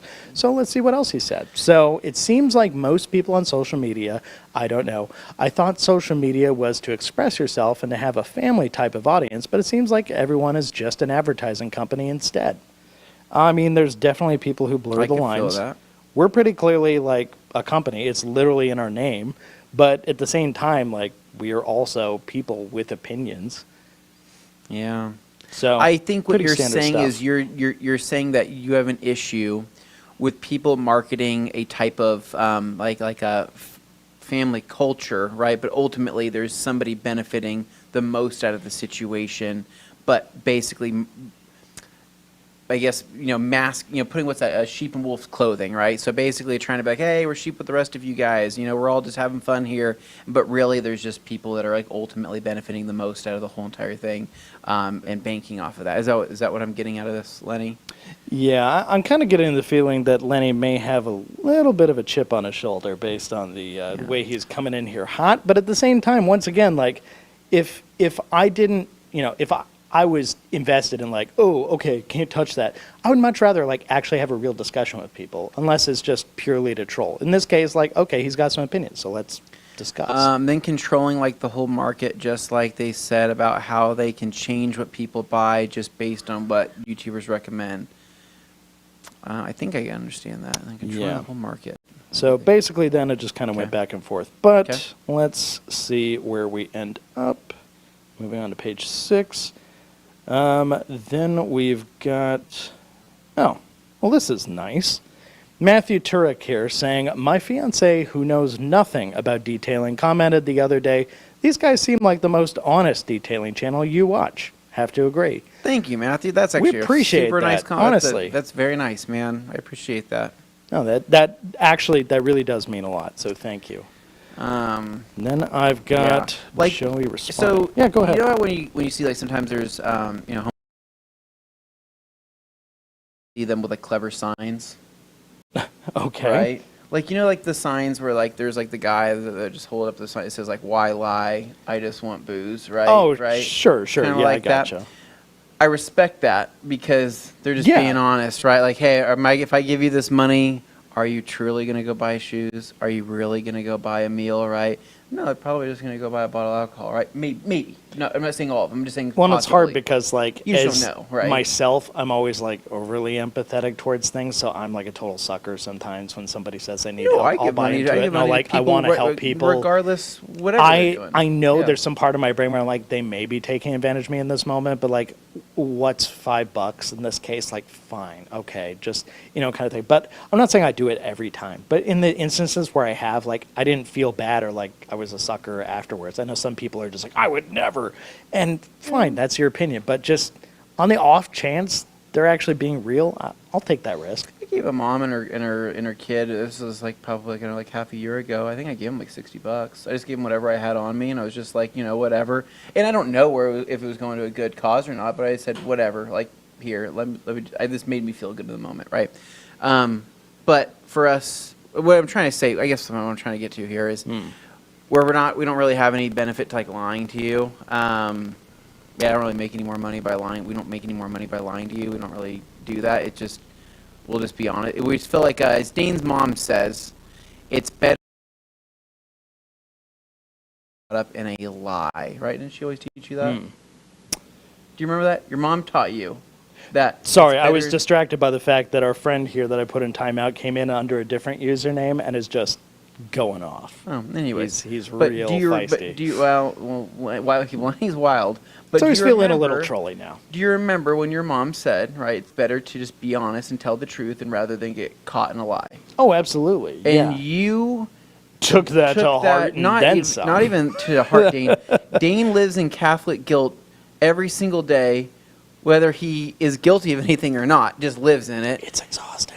And he'll probably be this way for the rest of his life. And Carolyn is always just like, I just kind of told him not to lie. But Dane's like, no, like, really, I can't lie. I'm like, well, Dane, you can kind of tell a fib. Nope, he won't even do that. So I have really taken that to heart as well and being like, yeah, if we're just honest with you guys, then we don't have anything to worry about down the road and nothing's going to bite us in the butt because that's just not worth it. So that's why it just makes it easy to be honest. And then let's see here. I've got Sheepstar. I'm offended, Matthew Turek. Oh, and then he just goes, well, maybe it's because I haven't found your channel yet. Well, that's nice, And then he says, prepare yourself. Well, that's he nice. He is in Canada, so didn't know he's in Canada. No, there we go. Didn't know. So that's great. Joe Blinsky says, that's exactly what drew me to this channel so many years ago. Yes, they sell things, but the knowledge I've gained from these guys is priceless. Thank you, Joey. Appreciate you. I will invite you back into my garage if you keep saying nice things like that. All right. Then we got David Cervante saying, what's up, guys? Sorry I'm late. Dave, what's going on? Better late than never. We're happy to have you here, buddy. And then we've got shout out to Jimmy in the IG post about Taco Bell. Yes. And then we've got a whole lot of talking about other brands and whole lots of drama. That's fun. That's not really productive here. Are we having fun in these comments or not? Any Doesn't fun? really look like it. It's more of a back and forth petty type stuff. I'm not seeing a whole lot of things of substance. But once again, this is the difficulty of a live show is picking these things in real time. I usually just read every single comment, but I feel like some of the stuff is just not, it has no nutritional value here. Gotcha. Yeah. Gotcha. We're looking for something with a little bit of fiber. Yeah. Although Neil comment that's about to appear. I haven't heard much about them in a while. Try to stay away from all that drama. Yeah, no, sounds pretty good. Then I've got ProShine Solutions. Better late than never. I'm here. Hope you're all doing good, my friends. Appreciate you. Yeah. Then, oh my gosh. Okay, now we are just really getting into, holy cow, that is just a whole thing. That's exhausting. All right, fine. Yeah, no, I got like 7 pages I'm working through. Is there anything to like the point of my previous conversation I was having? If you want to have this discussion, I can have this discussion. We can read them verbatim. If you want to go down that road, we can certainly do that. I'm not wanting to go verbatim. I'm just wanting to know, like, hey, is there any good feedback on what I said previously to some of the conversational points that I had? If there's not, then we just don't talk about it. No, it's more like people accusing other people of spreading misinformation, complaining about ratty edges on towels, like turning into a whole thing. It's just like a whole bunch of back and forth, I'm saying. But then again, yeah, okay, fine. Let's throw some stuff up there. I mean, I'm not saying it. I'm just saying, man. I'm just saying, like, hey, if there's anything that talks about kind of what we were talking about earlier, let's just call it honesty in business, not taking advantage. This seems of like a people. massive detour from what we're trying to do here, so I'm just being real. That's okay. Okay, so we've got, granted, we do detours all the time. I don't want people to think that's not allowed, because it certainly went on is. a detour of the state fair, and I loved it. Wild Lenny, with troublemakers equals real ones, I found out, or figured out. Well, you know, in that case, it's... So these are some of Wild Lenny's more calm ones. Okay. Yeah. We're giving Lenny a chance here. Yeah, we're giving him a chance. And then we got RRW is the reason he got his first tetanus shot. You know, I want to make this stuff actually usable to future viewers and listeners, so I don't want it to be totally off the rails. But let's see, we've got a little bit of, have you all tried Malco automotive products? You know, remember Malco stuff? Yeah, Absolutely. you actually used them. Yeah, absolutely tried Malco automotive products. Yeah, were there some that you actually liked? Yeah, I think it's just a good brand. Really popular on trucks and stuff like that. I mean, yeah, I know. I mean, I don't know every single product of theirs, but I have used quite a few for sure. Yeah. Then I've got Joey, I will die on this hill. She doesn't steal his stuff. This is the next interaction as he's pulling up for a wash. Oh, so Joey actually has a theory about that particular ad we play. So something that Glenn was analyzing that ad today pretty closely. We are working on that. And then I've got Stilly's Modesto Cruising. We used to fill my bed with water, and the girls were, oh no, okay. I don't think this is a family show, guys. No, that's fun. All right, I don't think there's anything bad about that. They're just stripped down into their undies and then hop in the front. All right. But yeah, so Andy knows what I'm talking about, cruising around, Modesto. I'm just looking for the detailing comments now, my goodness. All right, so then we've got, Jimbo Slice with an entire fair season in New England. Church fairs can be up from April till November when you get the Italian festival starting in June, and then the actual county fairs in the fall. So they happen in the fall smokes. there. Ours happen in summer. Why do they pick the hottest time to do it? Can you imagine going to a fair in New England in the fall? That'd be beautiful. Absolutely. I think that would be gorgeous there. Gorgeous. Yeah. It would be amazing. Like, think of like a fair, but it's just fall time. Pumpkins, fun stuff. Yeah. The smell, like the cool, crisp air with the smell of like funnel cakes and elephant ears. Love that. I love that. I love those types of vibes. I think they're super fun. Next up. Joey, I thought her accent sounded Modesto. Yeah, no, definitely not from the Netherlands. Definitely from Modesto, California. Yeah.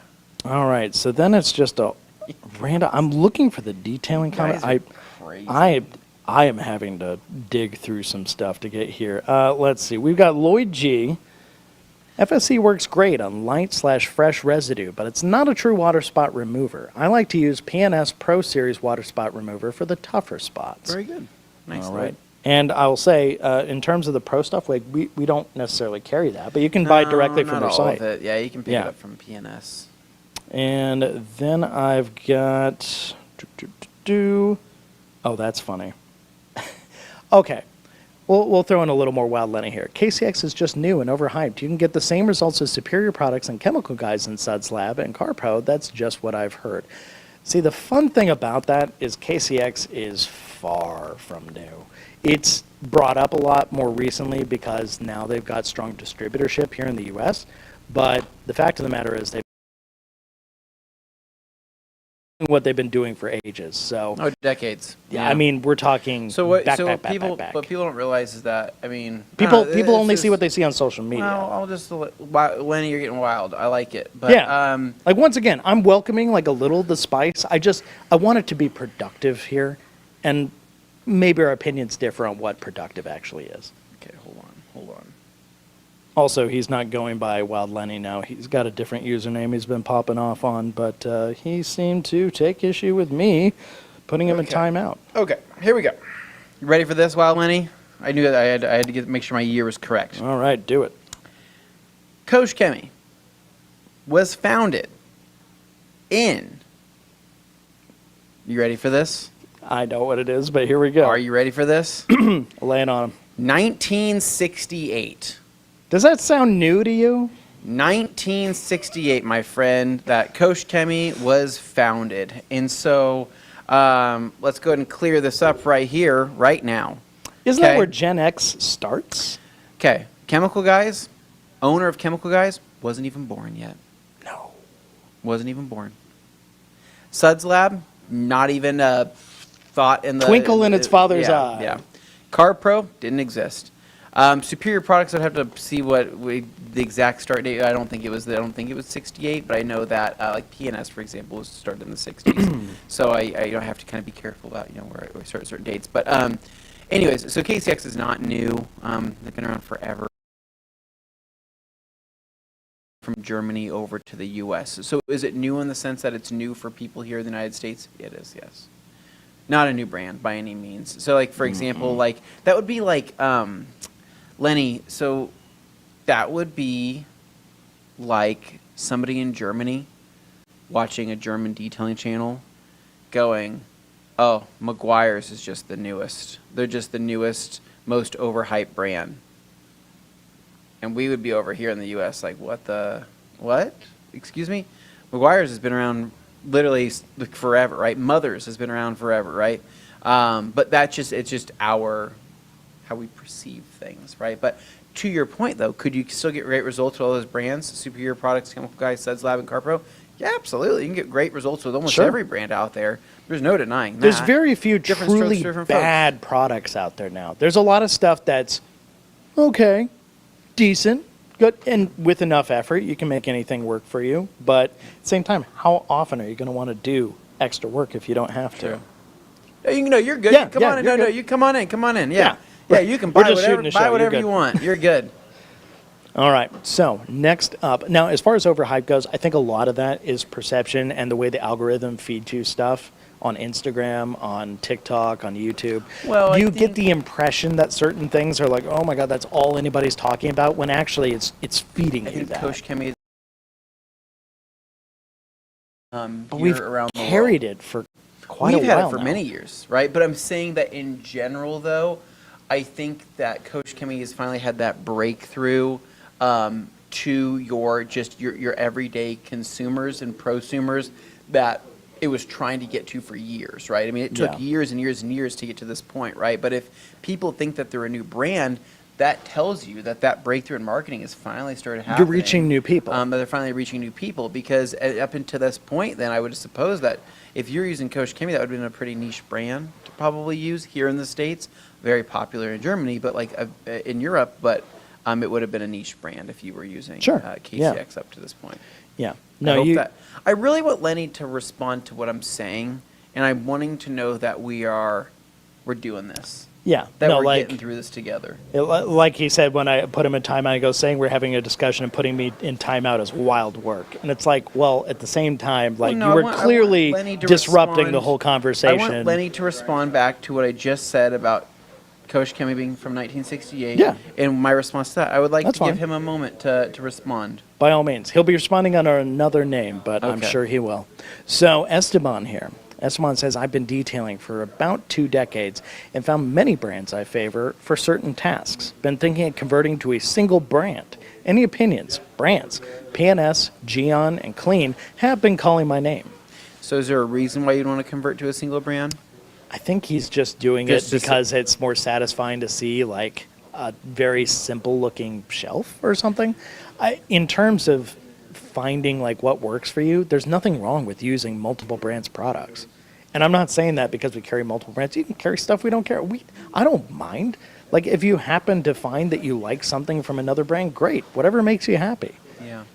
So, yeah, honestly, if you're wanting to have everything lined up like you see here, and you want it to look pretty, I think any one of those brands would probably be fine.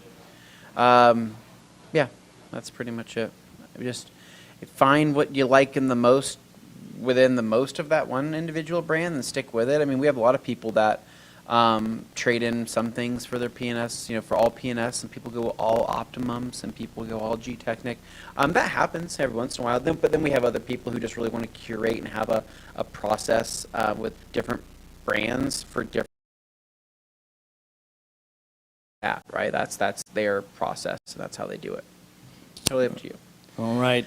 30 Then I've minutes got left here in the Sheepstar. second half. Everyone knows when you hit your 30s, you're presented with fantasy sports or smoking meat, and only one is the right choice.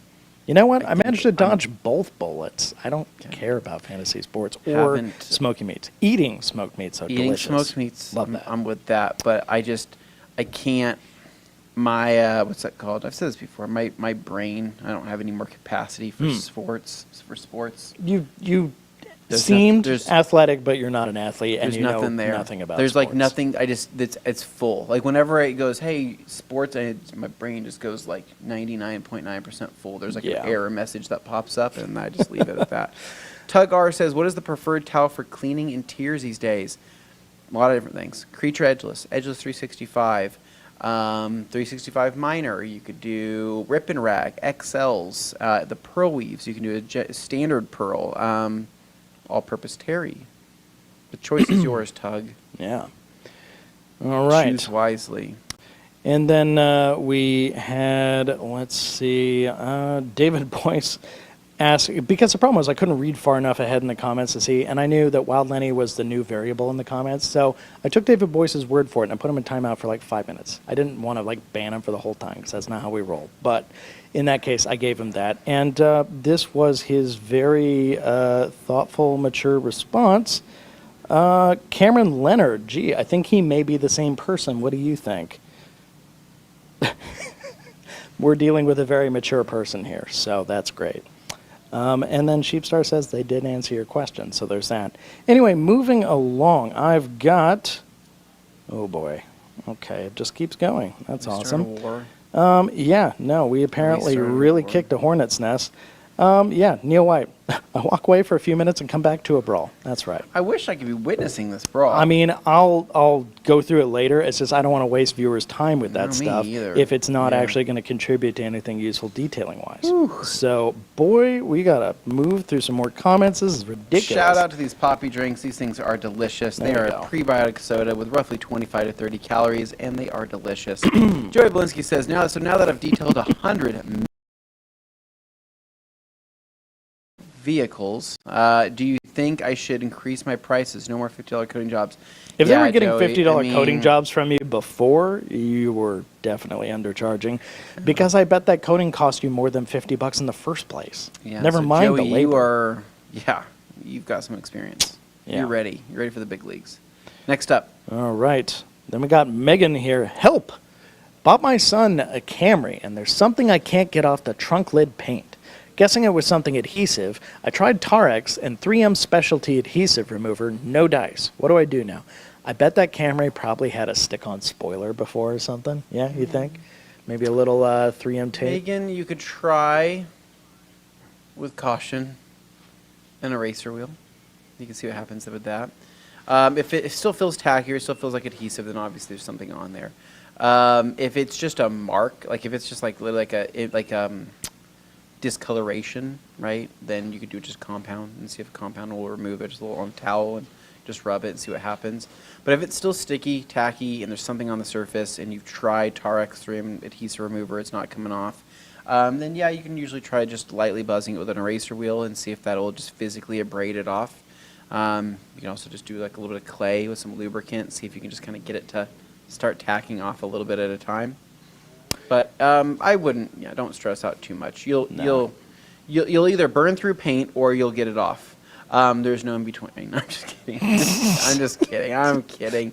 Once again, being realistic. Hopefully here. you won't burn through paint. Yeah, but what I wouldn't do is use Tarex and 3M adhesive remover and a bunch of solvents and swell up the paint and then use an eraser wheel. That would result in something bad.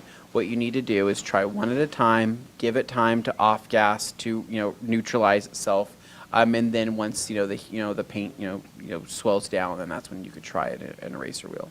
As we both know, there was a time where I had an imported JDM van that had extremely, extremely terrible paint and clear coat on it. It was just flaking right off. It had graphics on the sides that had long since dusted off. It was a mess. And Anthony, he was trying to do me a favor. He was like, yeah, you know what? We're trying different adhesive removal products on something that was ancient. Shoot idea. Yeah, we had. Those vinyl graphics were literally not just baked on, they were in the metal. They had fused. You know how people talk about like certain sealants and coatings like bond with the clear and like become a part of it? This was that, but with like adhesive residue. It fused. It literally fused to like the bare metal. So when I went to go remove it, I was set up for failure. Yes, I burned through Dane's clear. And just a teensy-weensy bit. But you know what? On a normal car, that never would have happened. It was only because my van had terrible paint. It was a fun van, though. I love that thing. All right, Slick Auto Styling. Yeah, after mine, you can change the price. He's saying after the $50 coating jobs. And he goes, and you can change it to $75. So that's nice. All right, Hanzo. Hanzo says, I'm in North Carolina, but originally from St. Thomas, the U.S. Virgin Island. Okay. Carnival in St. Thomas takes place the last week of April. St. John is the week of 4th of July. St. Croix is the end of December. Okay, so I'm learning things. Dane, love that. Have you ever been to the Virgin Islands? I've been to Grand Cayman. Cool. So, I mean, that's about as close as I can get. Then I got Neil White saying, Anthony/Dane, I'm going to order the new ADS coating. I watched the vid from TRC about it. Anything I should be concerned about as a first-time user? Nope. Small area at a time. You were there. You're literally, your cure time, not cure time, your honestly, just wipe it off. You're going to apply it, and then you're just going to go straight back through and wipe it off. This isn't going to be let it set up for 3, 4, 5 minutes. Don't do that. Just wipe it off. Like Bradley says, it uses this particular bonding system. When you're applying it to the paint, it's pretty much bonding instantly, right? So really what you're seeing is anything that's left over is any of the solvent basically just basically releasing itself, right? The release agent to the top of that clear coat, and you're wiping it off.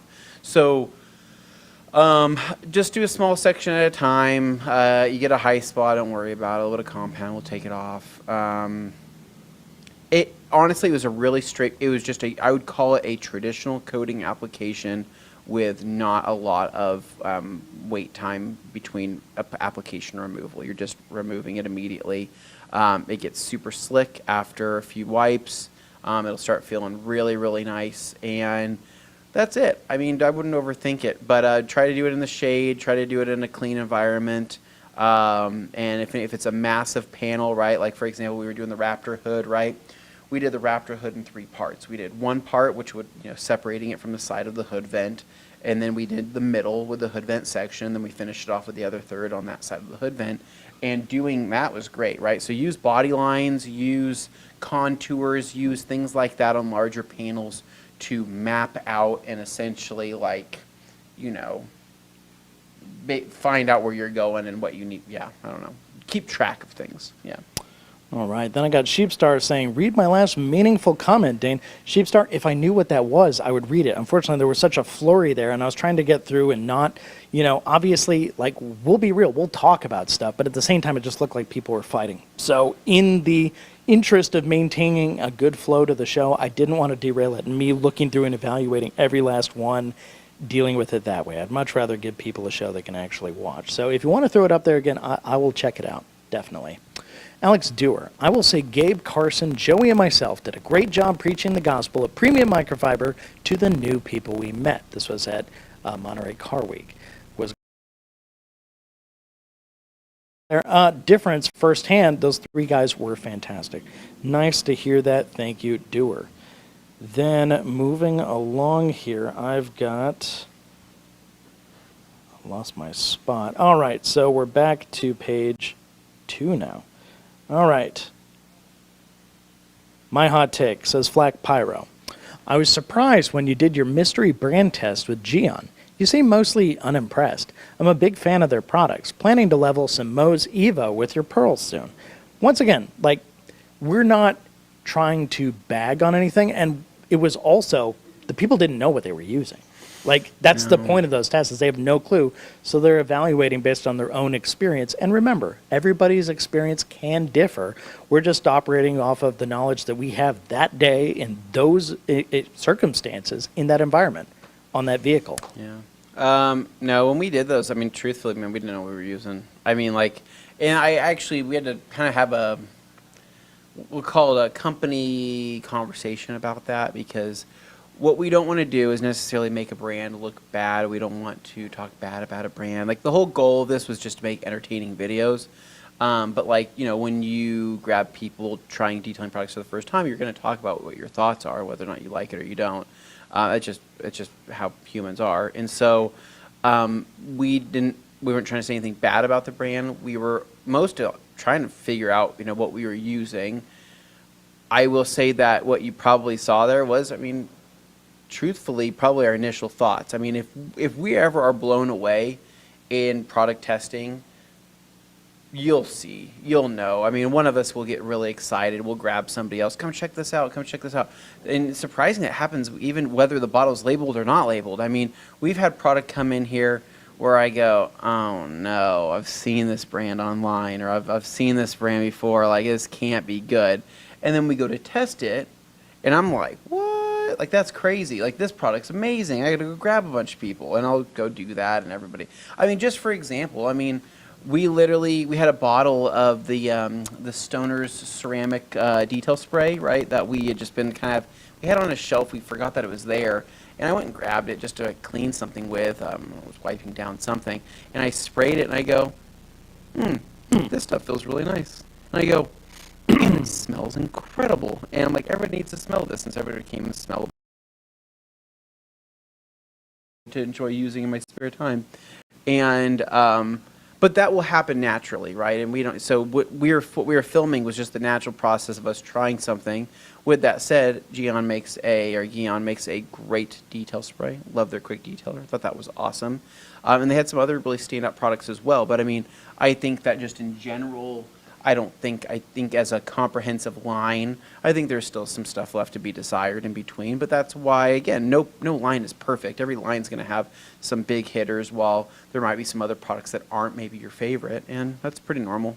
Separate from the actual product experience, though, I will say, aesthetically, Geon is pretty much the best-looking brand out there. True. No question. Yeah, their I'm bottles are saying crazy. that we don't even sell them, but I'm saying straight up, they are like the best-looking bottles, branding, all that stuff, the way they do their marketing, like the way they do their videos, the font choices, all like the stuff that I nerd out about. I absolutely love what they're doing, and I think it looks excellent. So his name's Eves, right? Ives. He's Eve, right? Eve is in his video, right? Mm-hmm.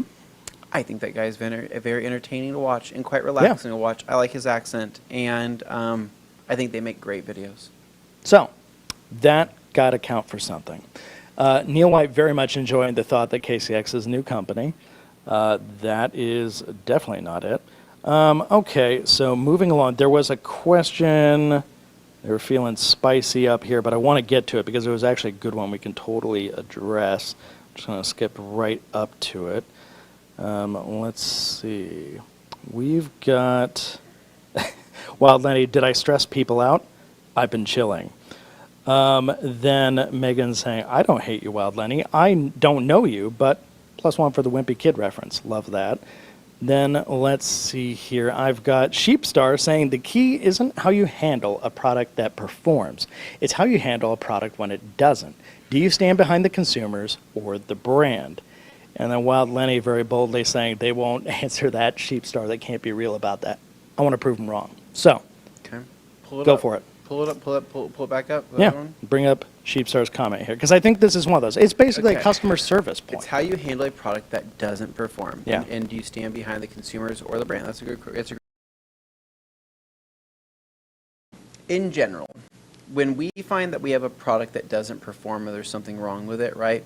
Usually we're probably the biggest critic that a brand would face, right? So like when we are testing a brand or testing products, we try to be as honest as possible, right? Because then if we're honest and we at least let the brand know that hey, there's something that was left to be desired here, then there's something that they can continue to work on, and hopefully there will be something better at the end that we'll both be proud of. And I'm pretty honest with the brands and how this process works. There's actually a brand right now that we work with that is in the process of developing a product, and they had sent me a file, that design file of this product, and said, hey, what do you think? We're about to start producing this. And I called them and I said, hey, can I be honest with you? And they said, yeah. I'm like, I think that this looks underwhelming to me. And that is offensive, right? I know that that's probably not something that somebody wants to hear. It's but I hard just say, to hear. This is kind of underwhelming. And they go, well, what do you mean it's underwhelming? And I go, well, I don't think that this product is necessarily, doing something that something else couldn't, or is necessarily like making me excited about this if I was a consumer or whatever it may be. And I explain it from my position. I go, if I'm making a video and I am, whether on the Rag Company YouTube channel or on the Amazon channel, whatever it is, I don't want to get caught in a predicament of like saying that this is the best thing ever or something that I love, and then having it hit to our reputation, it's a hit to my reputation, and the Rag Company. I want us to be, the best in the biz in terms of being honest and transparent. So sometimes I have to be honest up front, even though it might hurt somebody's feelings, or if it's just kind of rude. And then, right, they might take that information, and hopefully if they're a good brand partner of ours and they believe in the cause, then they go, you're right, let's make this better. And then we go back to the drawing board, we make it better, and then we come back to it, and usually 99% of the time it's a better product. So in the case where a product doesn't perform, how it does exactly, right? If it's a product that we produce, right, and a customer says, hey, this isn't performing very well, or this product isn't doing very well, right? Well, we usually take that feedback very seriously, because we go, crap, if we felt good about this and we launched this and the customer isn't happy about this, then that means that there's something that we dropped the ball on in product testing or how we did things, right? How do we go about fixing that, right? What do we do, right? So we will usually try to fix that or figure out a plan, a timeline, and then just be transparent with people. Hey, we recognize that this is a problem. We're working on it. We're trying to develop a fix. If we say that, we usually are. Like that's how it is. We're not going to tell you we're gonna begin looking into this and not do it. We usually are going to be looking into it. It just we can't make a commitment or a promise, because then people are going to hold you to it and be like, well, you said September and now it's December, and we don't want to get caught in that. Anytime you give an exact time, people demand an exact time, and then they're mad when you don't meet that, because not there yet. Yeah.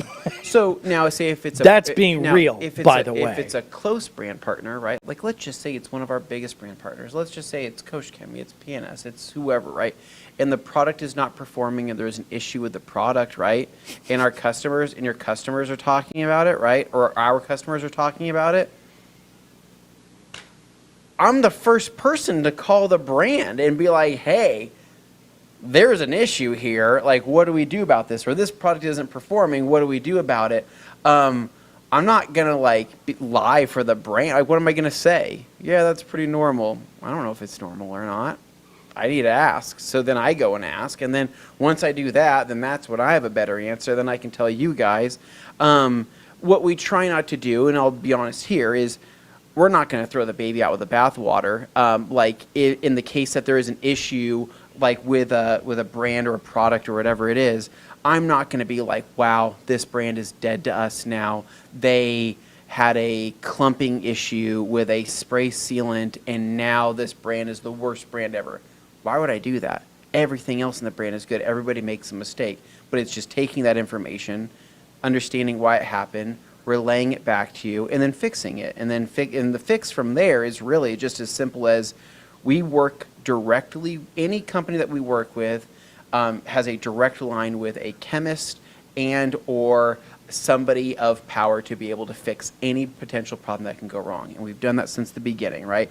Our main policies for working with a chemical company is that we want there to be a direct line with a chemist or somebody who's able to make an immediate change if possible. We didn't want to have to go through a company that goes through a blending company, which goes through a middleman, which goes through somebody else, because once you start doing that crap, then the time it takes to fix a problem is like extended tenfold. It's extended by every other person in line. So many layers, it's unnecessary. In the layer, right? Yeah, so what it is if we have a problem and we find that Rags to Riches is clumping or it's kind of turning into gel, right? What do I literally will call Dave Phillips, the literal maker, the creator, the chemist of the product, and say, hey, this is happening. Customers are upset. What do we do about this, right? Bam. Then we find a fix, right? So to go on this point, I know people feel like we're really sticking on this, but I feel like it's an important thing to talk about because he's coming address it directly. Yeah. While Lenny says, so you blame on consumers and wipe y'all's hands clean? That's crazy. And who so said that? Yeah, he's got like the least charitable read on any of this stuff. He's coming in with such a negative attitude on all this. So he's saying, no, be real to the consumers, not the companies. You can't be like, yeah, we stand behind the consumers and yet tell us it's great, and then tell the company behind closed doors it's not delivering. Now, he probably didn't think I was going to put that on the screen, but... So are you saying that what needs to happen I think is... he's just missing it. So what we could do, I mean, so here's, I guess, what you're trying to ask. I don't know if this is what you're trying to ask. Are you trying to say that if there's an issue, right, everybody is aware of an issue, are you saying that we need to address the issue publicly with everybody at the time that we find out the issue along with everybody else? Because I think what I'm trying to say is if we find out there's an issue and everybody else is aware that there's an issue, right, with a product or performance or whatever it is, right, do you just need us to publicly, for you to feel good, do we need to say, hey, everybody, even people who this doesn't matter to, there seems to be a performance issue with this coating. Instead of lasting 2 years, it's lasting a year and a half. Like, do we have to do that publicly? No, I think truthfully is, I see what he's aiming for here. Because everybody's gonna have different experiences too, and every batch is different. What I was gonna come back There's so with. many different variables there. All we can do to best help our consumers, right, is relay to a brand, talk with a brand about it. But what we're not gonna do is be like, oh, that person did something wrong, or that person's crazy, and we are not going to tell the brand about that. We're not going to do that. We'll do, what do I have to lose by telling the brand something? I can give them feedback as often as I want. Whether or not the brand changes something or fixes something immediately, that's out of my hands. If it's an emergency situation, like if we find out like a quick detailer is removing people's paint, best believe that's immediately then I'm like, being pull mentioned. the product off the website. But that is so different than, it lasted like, 3 months instead of 5 like they claim. Okay, fine, got to go back to the drawing board. The other thing I think a lot of people miss in all this is, yes, as people, the rag company who sell other chemicals, things like that, we're not the ones making these chemicals. We have a direct line. We can ask questions. We can figure that stuff out. But it does require a back and forth communication. And sometimes people come at us like we're the ones making these chemicals. Frankly, we'd love to. Like we to the way chemicals are produced in things that we're looking for as consumers. You best believe Anthony is always giving that kind of feedback. And that's one of those things, like he is the end user in many of these cases, and he's telling these companies the same things that you're telling him. It's going through us, but a lot of it is just it becomes frustrating where you feel like you end up with the target on your back when you're like, we're not the ones who made the product, but we speak with what we understand from the manufacturers themselves. Yeah, I mean, it's impossible to have a monopoly on all that. There's no possible way we could ever control that much, right? I mean, at the end of the day, I'm like one person, or Dane is one person, or we're people trying to keep the train, keep it going, right? But if there's like if there's a wild Lenny on the train, right, then do we stop the whole train just to get the wild Lenny off, right? Maybe if it's really bad, right? But I mean, if it's not, then we need to figure out what's wrong with wild Lenny. Is he okay? And then, you know, what happened? Why is he so upset, right? And do we go like, was it a user error? And we find out maybe it's some other type of life circumstance, right? Maybe we find out girlfriend just broke up with him, right? He's having a rough day, right? He's taking it out on the YouTube comments, and we go, okay, well, we figure that out. It's an isolated incident. It doesn't affect the whole train of what this is. And the biggest thing in all of this, and we're still under time here, is when it comes down to it, at the end of the day, we're making clean cars. Like, not the kind of stuff that's like happening in a case where the stakes are so incredibly high that it's literally like existential. This just isn't that. If you're at a point where a product performing poorly is an existential problem for you, I am so sorry. That's not a good position to be in, and I don't want to victim blame, but I wonder like what led to that position in the first place. Okay, Yeah. but in any of those instances, I've got Tug-R, for example, here saying, I bought more stuff from Radco than I want my wife to know about. And of that, I can think of only a handful of products that didn't meet expectations. Batting 950 is pretty legit. Now, that's the other thing, too. When a product doesn't perform, like it'll perform for us, but maybe it doesn't in a given environment, that happens, too. We take that feedback. Sometimes the product gets replaced from us. Sometimes it's a thing where, oh, we just found out that there was a particular environmental set of variables that we then had the person change up, and it worked great. Well, More often than not, I mean, like, that's take, what happens. Take a popular one, right? Let's just take Beadmaker, for example, right? You had Beadmaker, one of the most exciting and fun products to use on a vehicle, right? The gloss, the smell, the slickness, everybody was falling in love with it. You know, we sold a lot, P&S sold a lot, brand partners, I mean, small companies, brick and mortar places sold a ton of Beadmaker. It became one of the best-selling, you know, spray sealant applied products, you know, in existence for a while, right? Everybody had a great experience. Everybody was loving it. And then you had like a handful of people go, I feel like it's attracting dust, right? And then people go, oh, is it attracting dust? I don't know. It kind of seems like it's attracting dust. So then you had like this weird subset of people. Well, I don't want to say weird, but you had a bunch of instances where people said the product was attracting dust to their vehicle, right? And we go, oh, wow, in our experience here at the Rag Company, we have never seen this product attract dust, right? And then we go, hey, is this an environmental situation? Is it because our weather's so dry? Maybe this is an issue in a high humidity area, right? So then what we did is we reached out to P&S and we said, hey, we'd like to further test this. Can we send more bottles out to every single person down in the south of the East Coast, the South, everywhere, right? To test out this, you know, dusting theory, right? So we did it. Our results were kind of inconclusive, and I was like, you know what? Somebody that probably is the craziest person of all needs to test. Matt Mormon starts selling it. We asked Matt, hey, you're in 100% humidity in Florida, right? Are you attracting dust with this product? He says, no, I've never seen dust be attracted to this. And we're like, okay, well, that's difficult because he's a pretty stringent tester.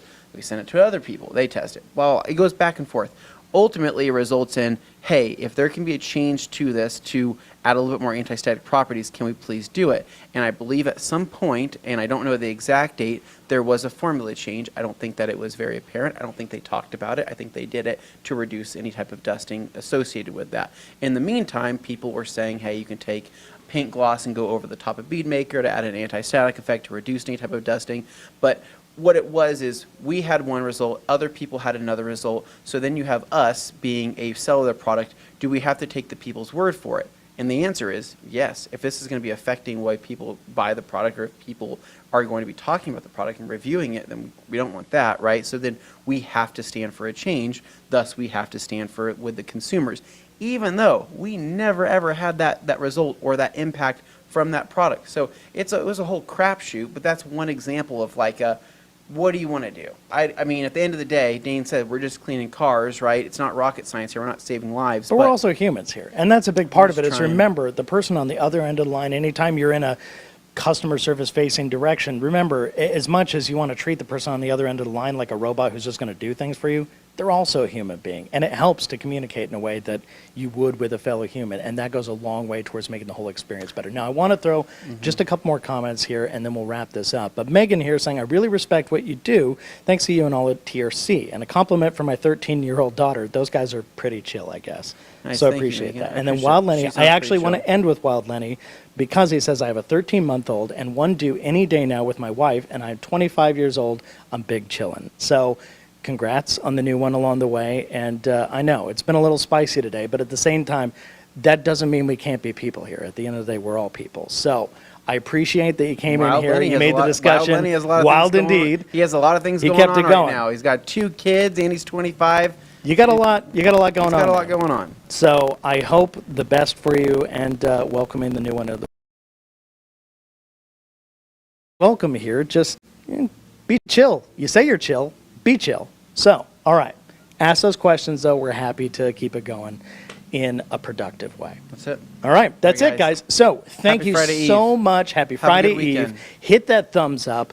We survived yet another Q&A Thursday. You know, we're the brand that does this every single week. I can't speak for everybody else, but I know we're here, and we've been doing this for so long at this point. God, when did we start? 5 years? Oh, no, way longer than that. 6 years? We've been doing this since 2017, 2018. Yeah, no, we're talking like 7+ years. So anyway, That's guys, a long time. thank you so much. I appreciate you all. Much love, and have a great weekend. We'll see you ya. later.